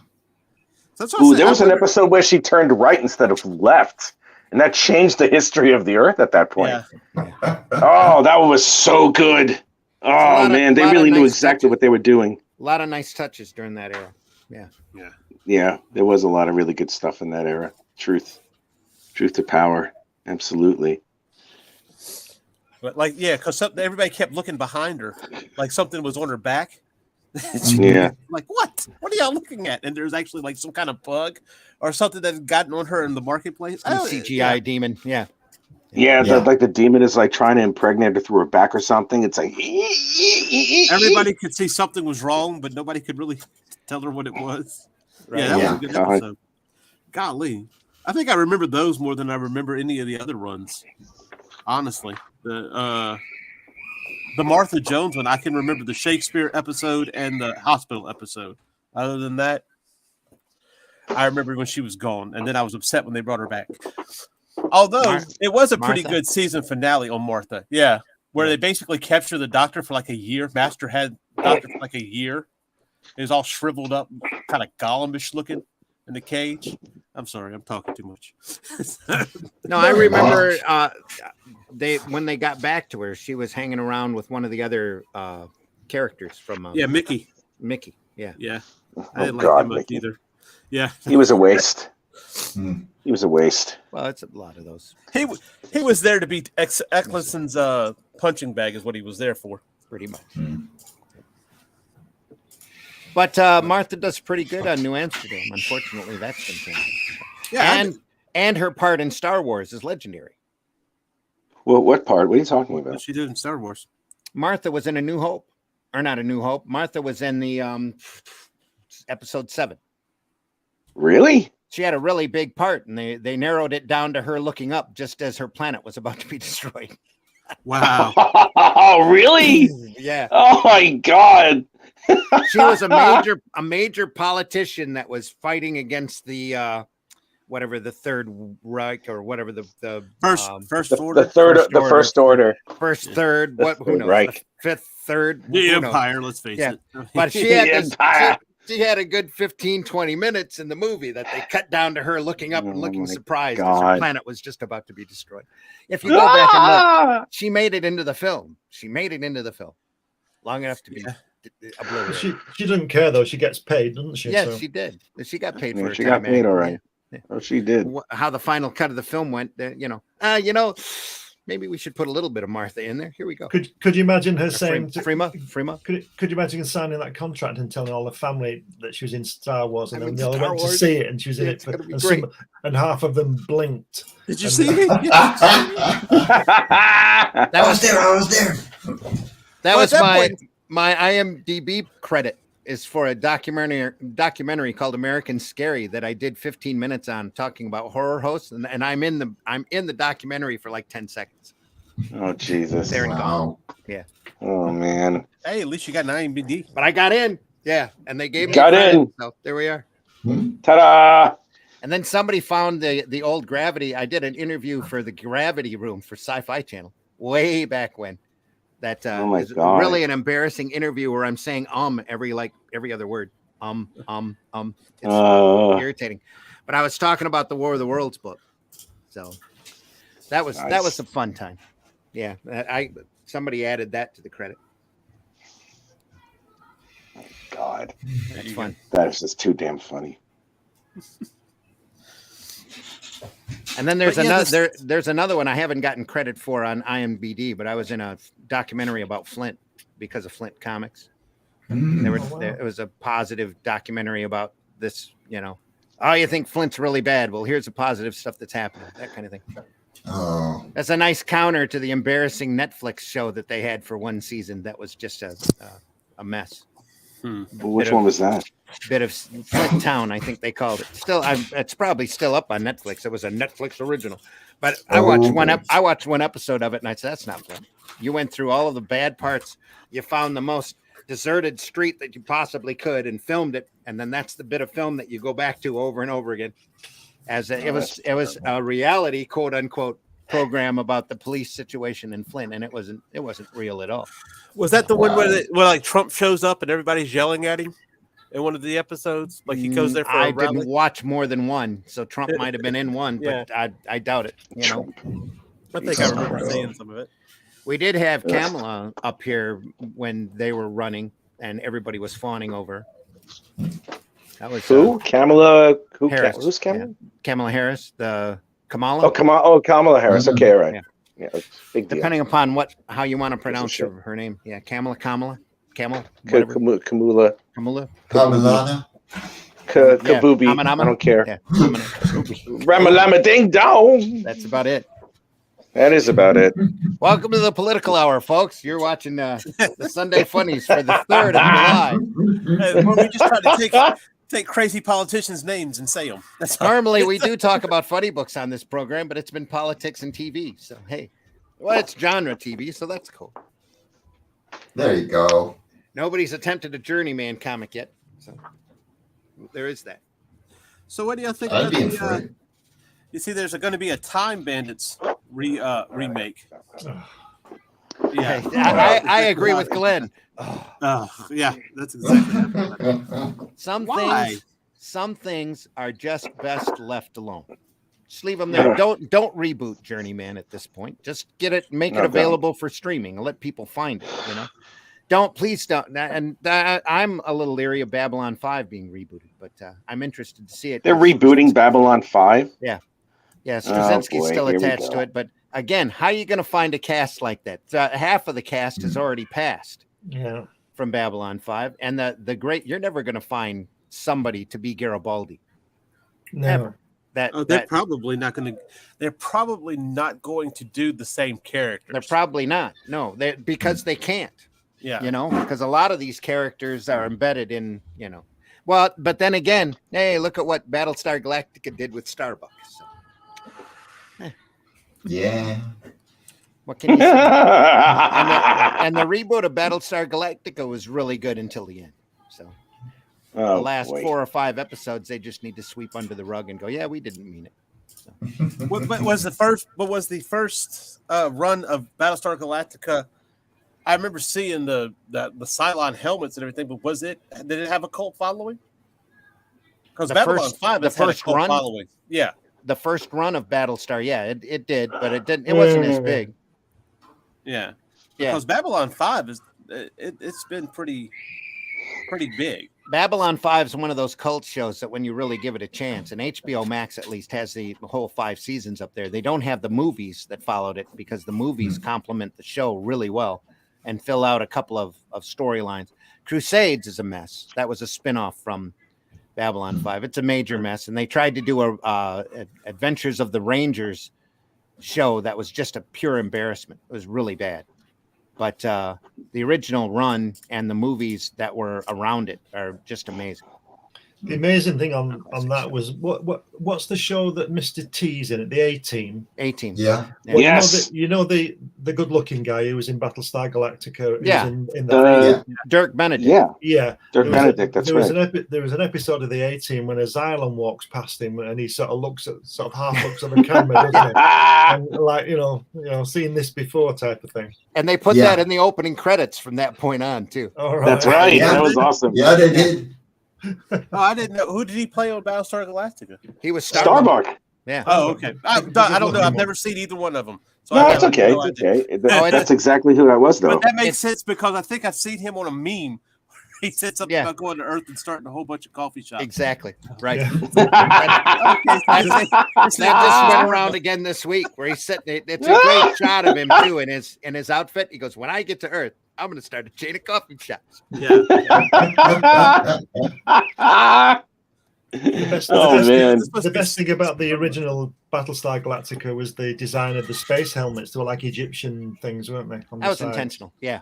Well, that was really cool. They had a lot of. Well, John Dykstra was there, and I think they hired McQuarrie too to do the design work. Really? The design work on Star Wars. Yeah. Wow. So a lot of those ships and the effects on that show were incredibly good. It's just that within, the first part of the first season, they decided that they were going to be a Western in space. So you started seeing a lot of Western storylines, Western plots thrown in. Yeah. You got one of the characters stranded on a planet where he was fighting a Cylon whose programming was off, and they had a big showdown at noon, high noon, that kind of thing. Just that really bad. Well, now we've got this thing. We've got this great show. What are we going to do with it? Well, it's just like a Western in space. Here we go. Okay. Yeah, we've got this great idea. Let's mess it up. Yep. Mm-hmm. They did that with Star Trek. They did that with an episode of Star Trek too, man. It was like for some reason they showed up on a planet that was influenced by 1920s movies from planet Earth, and you had Vic Tayback from that show Alice. Yeah, if you remember that, and it's like, hey, where them heaters? I like them heaters. Well, that was the Wharf episode. That was the whole point of the show. The whole point of the show is that they had gone there and visited the planet, classified it, and had left. And when they left a book about America in the 1930s in the gangster era. Oh, Jesus Christ. And when they come back, everybody had taken that magic gift from God and had turned it into their Bible, and they were all gangsters. Oh, my God. Yeah. Al Capone is my Jesus. Yeah, It's pretty like- much. And then at the end of the story, they realized somebody left a phaser behind, and they're like, oh crap. Oh. Had to be a red shirt. Yeah. And it's like, Spock, why did you leave? Blazer, fine. No, just let them find it. Let them figure it out. Let them figure it out. Yeah. So in the So much for that opening, Prime Directive. yeah, in the opening of Strange New Worlds, they bump into a planet that was too close to a major event that happened in Discovery. And however they did it, they discovered warp technology. Mm-hmm. So of course, the first thing this world does is they turn it into a bomb. Oh God! So they pick up they pick up a warp signature from the planet, and they send somebody out to see it. That's how the pilot episode starts. Is they go and they get the captain back, and Pike was part of the Discovery show at one point.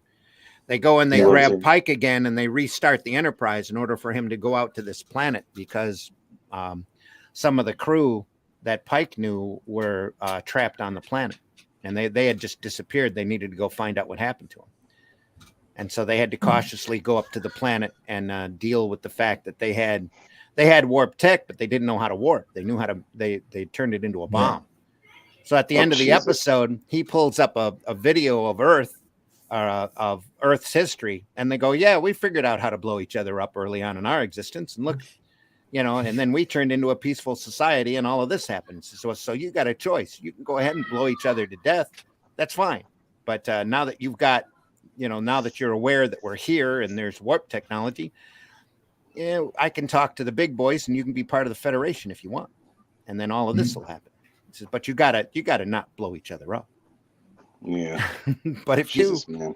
Nice knowing you. Oh, I love that. Where he's just like, if you want to go right ahead, we're not going to. That's it. You got a choice. I can show you what happened on our world when we learned how to blow each other up. We eventually learned how to get along with each other. But hey, if you want to blow each other up, that's your prerogative. Go right ahead. See you. Let me know. Yeah. See you. There was another really good episode where they were trying to negotiate with an alien race, and Pike figures out early on that it's not the language or the communication. The alien race wants to be told flat out, truthfully, what the hell's going on. So Pike tells them, don't join the Federation because we're going to do this, this, and this, and this, and you're going to do this, this, and this, and then eventually you're going to be part of this, this, and this. Says it's up to you. And then everybody's freaking like, what are you telling him all this for? And he's like, well, no, I found out early on. They just don't want to be lied to. It's not that they want to know what their choices are without, any bullshit. So he went up and told them. Well, they join at the end of that, don't they? Yeah, they do. Yeah. Because they appreciate his honesty. Jeez. Yeah. Just kidding. No, it doesn't. You'd have to watch the show. It doesn't spoil it. Yeah, I'm not. It doesn't. I wouldn't have done that. Anybody. Kirk dies. He doesn't. Everybody dies. Everybody dies. Everybody dies. Everybody dies. There's a spoiler for you. At least the current Strange New Worlds haven't run into tribbles yet, so it's all good. Oh Christ, I'm waiting for that. They have to have the tribbles. They do have they did have, or do have, I should say, a pretty good Andorian in it though. That's kind of fun. So. Not a lot of weird alien text, in Next Generation where they just stuck a piece of prosthetic on the guy's face and said it's an alien race. You don't get a whole lot of that in this. Yeah, the best aliens are in Babylon 5 so far. Anyway, go ahead. No, man, I'm just waiting.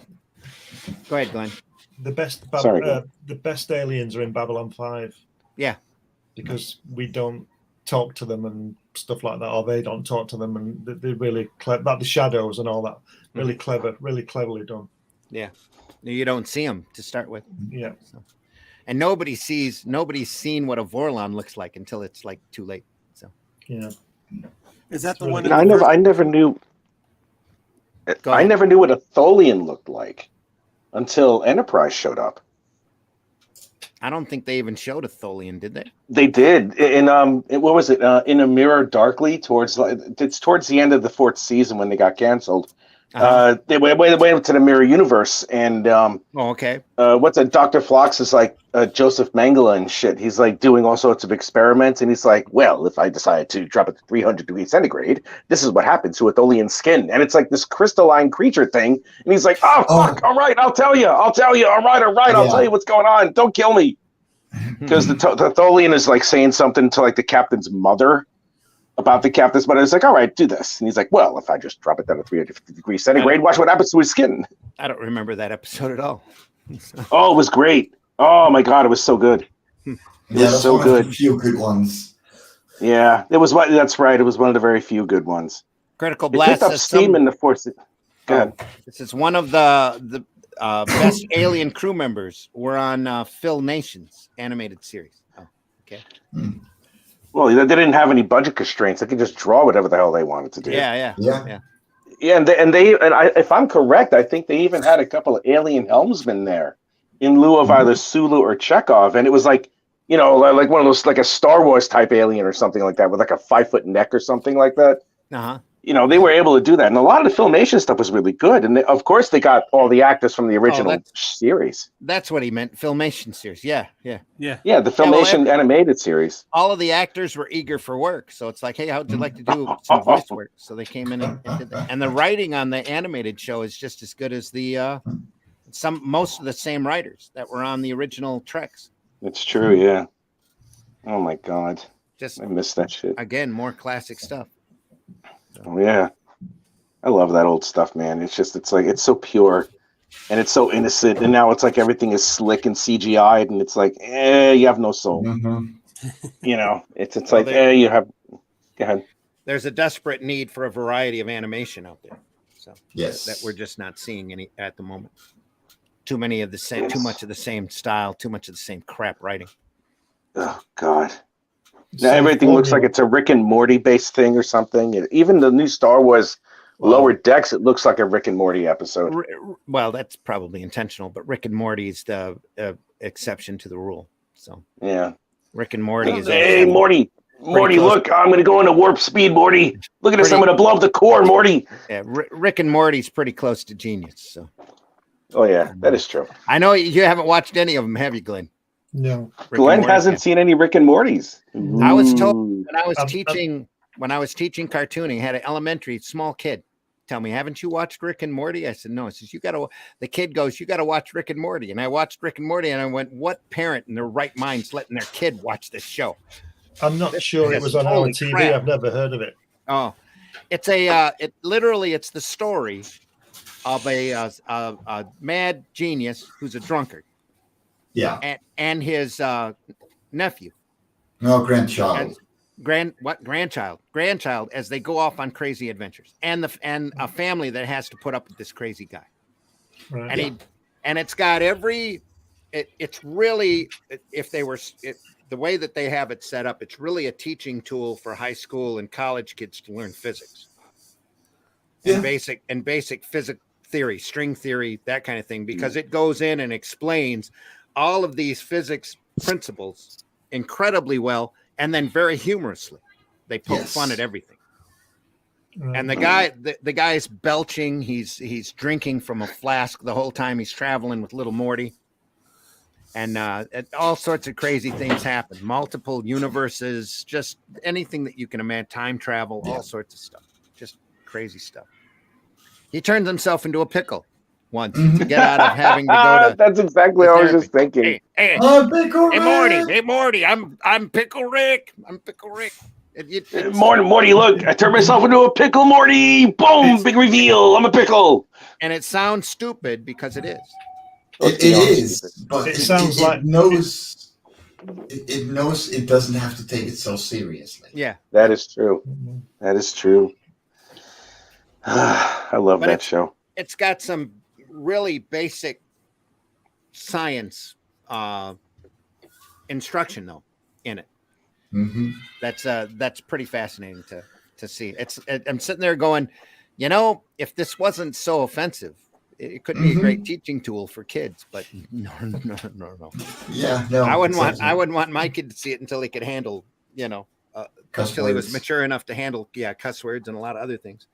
So, but it is it's a good show. Like I said, I sat there and I said, what elementary school parent, what parent of an elementary school kid is letting their kid watch this stuff? Holy crap. No, it's definitely not for kids. No, it's not.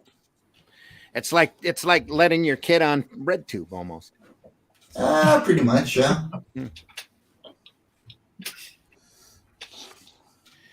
Okay, hey, Rich, let people know where they can find you if you want to be found. You can find me, not as of late, but you can find me on my YouTube channel, The Richness, where I go live drawing commissions or pages of my comic book. And speaking of which, I'm introducing a new series called The Roaring. It's a story about a group of flappers in 1920 Chicago whose only goal is to take over the entire criminal underworld. And you have one police officer, the first female police officer in the 27th district, who is assigned to go undercover and infiltrate that group. And she does so because she loses a family member as a result of their actions and their activities. Now, time will tell if she's successful or not. It is a 6-issue limited series, and I will put it out once every 3 months. It's a 22-page comic, which makes it a lot easier for me than one of those big jam graphic novel things. And I'm really excited about it. The Kickstarter begins in the first week of August, possibly the 2nd. And the Kickstarter campaign is active now. So if you just go to the Kickstarter, if you just go to Kickstarter.com, you type in The Roaring, ROARING, you should be able to find it and take a peek at it. And if you like it, follow the campaign. And where I usually put up a little bit of updates here and there about the rewards, the tiers, any of the stretch goals, and most importantly, the art and the story as I update it as I go along. So hope to see you guys there. And we have a link for that already in the chat. Thanks to Yay! That's awesome. Already there. Glenn, let folks know how they can find you. They can find me on Facebook, and they can find all my books on Amazon. But there's about 10 books on there, 10 or 11 books, and there's also magazines on there that I produce. And you can also get this on Indiegogo. My trip to Jack Kirby's house, that's on In Demand. So that's the best place to get me on Amazon, I would have thought, on Indiegogo. There you go. Mike, Jimmy, let folks know how they can find you. You can find everything about me on my Linktree /fairies and ends. And of course, the Radiant site currently running on Indiegogo. We got a project we love, but we're only 40% funded with 15 days left. So check it out. That's the Radiant site. Yes, the Radiant site.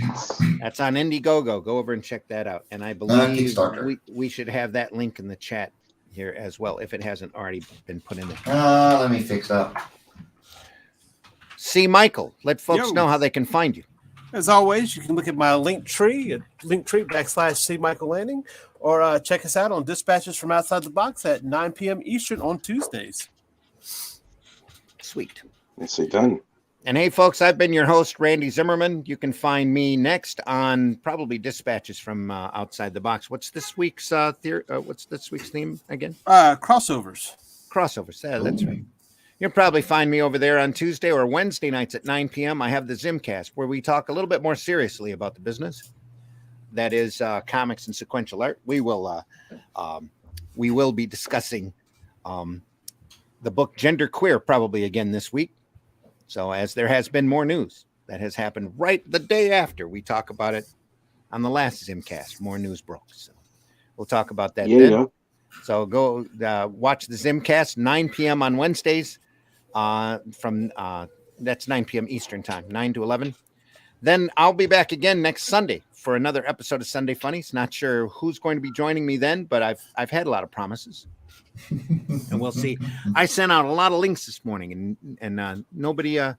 Nobody messaged me back. John Celestri just messaged me back. It's a brunch date with the wife. Absolutely understandable. Happy wife, happy life. Mm-hmm. Happy house, happy spouse. That's what it should be. I hope everybody else enjoys their the rest of their holiday weekend. Over here, it's a big holiday. It's July the 4th, Independence Day, Fireworks Day. Time for a few folks in the area to lose fingers. Yes. As they set off fireworks all night long. New Year's Eve for you? Yeah. Mm-hmm. Mm-hmm.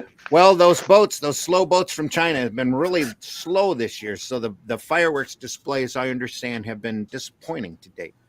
I'm very sorry to hear that. Not that I'm a big fan, but I went to bed early last night to the sound of thunder rolling outside the house. Which was actually fireworks. It's a lot better than playing the guessing game that most Flintoids usually play. Gun or fireworks? Gun or fireworks? I have a comic strip that I'll print one day where they're out there where they're hearing bangs outside their window and they're guessing until they have a natural gas leak exploding in the house.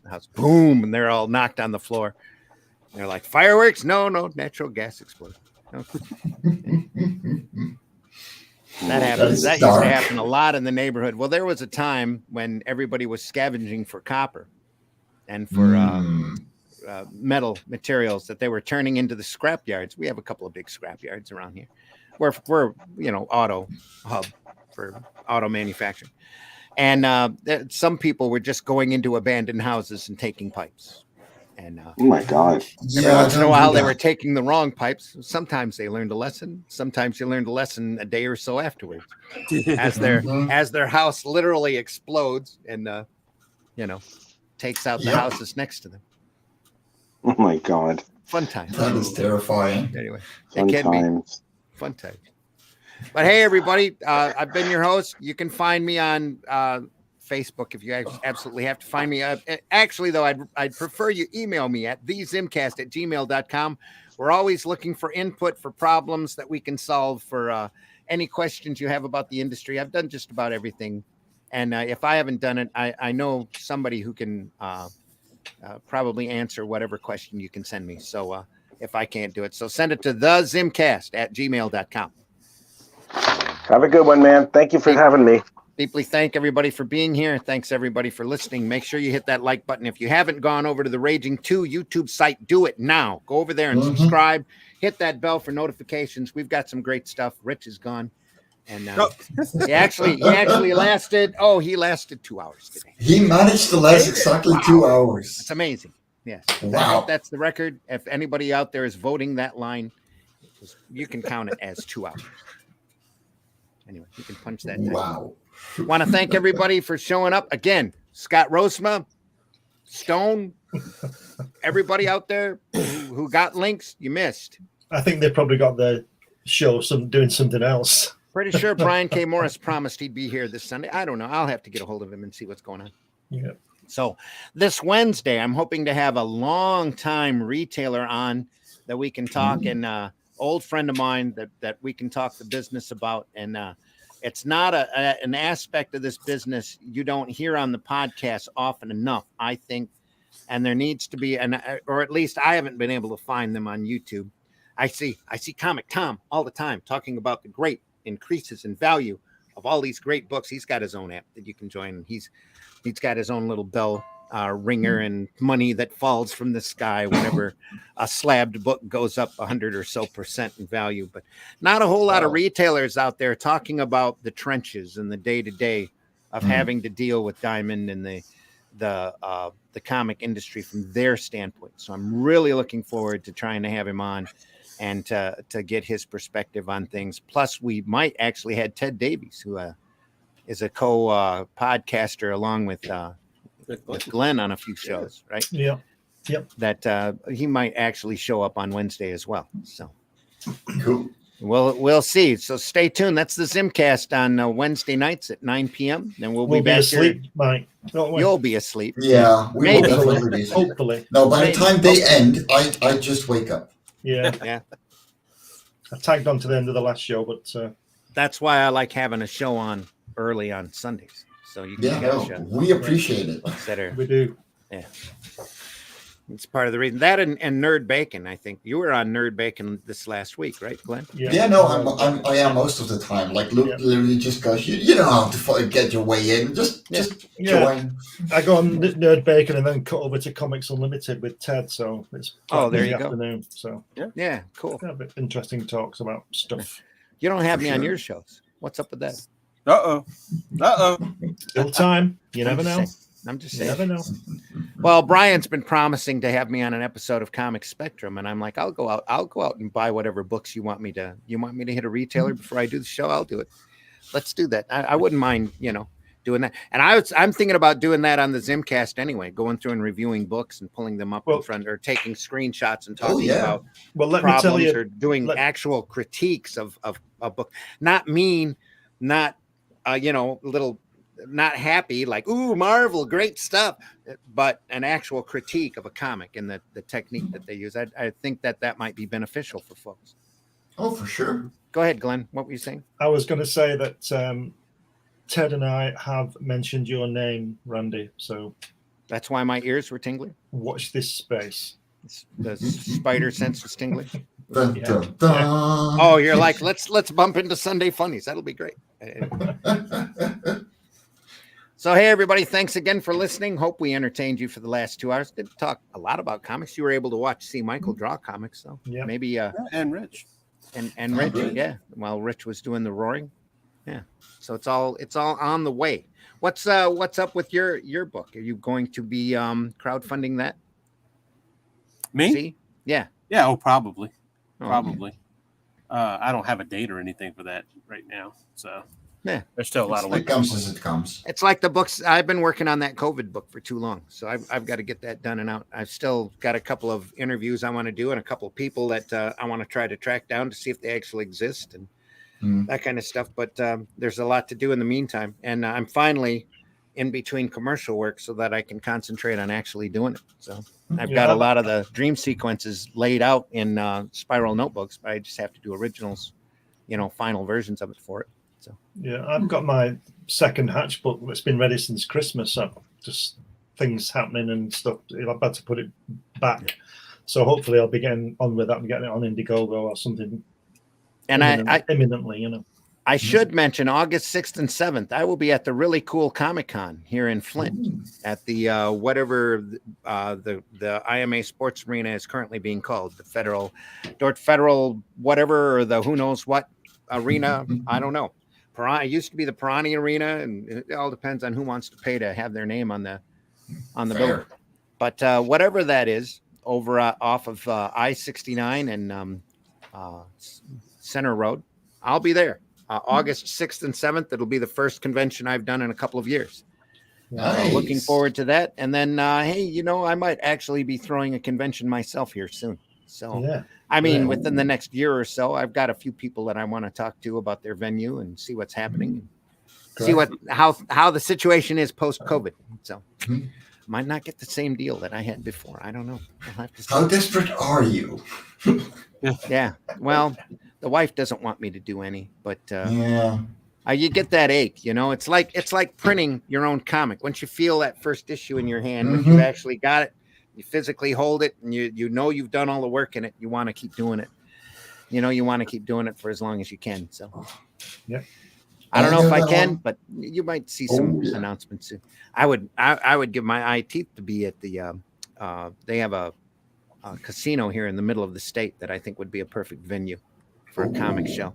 That would be just great to do. They had a couple of shows here a few years back post COVID, and you do it a couple of times, or you do it enough, and you do other people's shows, and you sit there and you go, I do this different, but this is a cool idea. I would do that different, but that's a cool idea.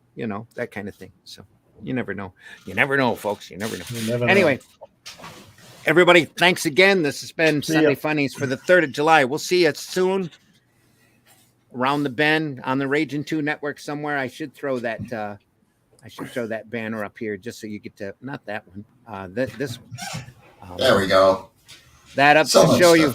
Ragin 2 network. Subscribe over on YouTube now. If you go over to and you need any Gemini mailers for your campaign, go over to GeminiComicSupply.com. Use that coupon code Ragin2. And they'll give you 5% off of your order. And 5% right now can be quite a lot. A heck of a lot of money. So, all right, we're out of here. We're going to go up the same way we came in with our opening. We'll see you soon. Everybody take care. See ya. Bye. See you later.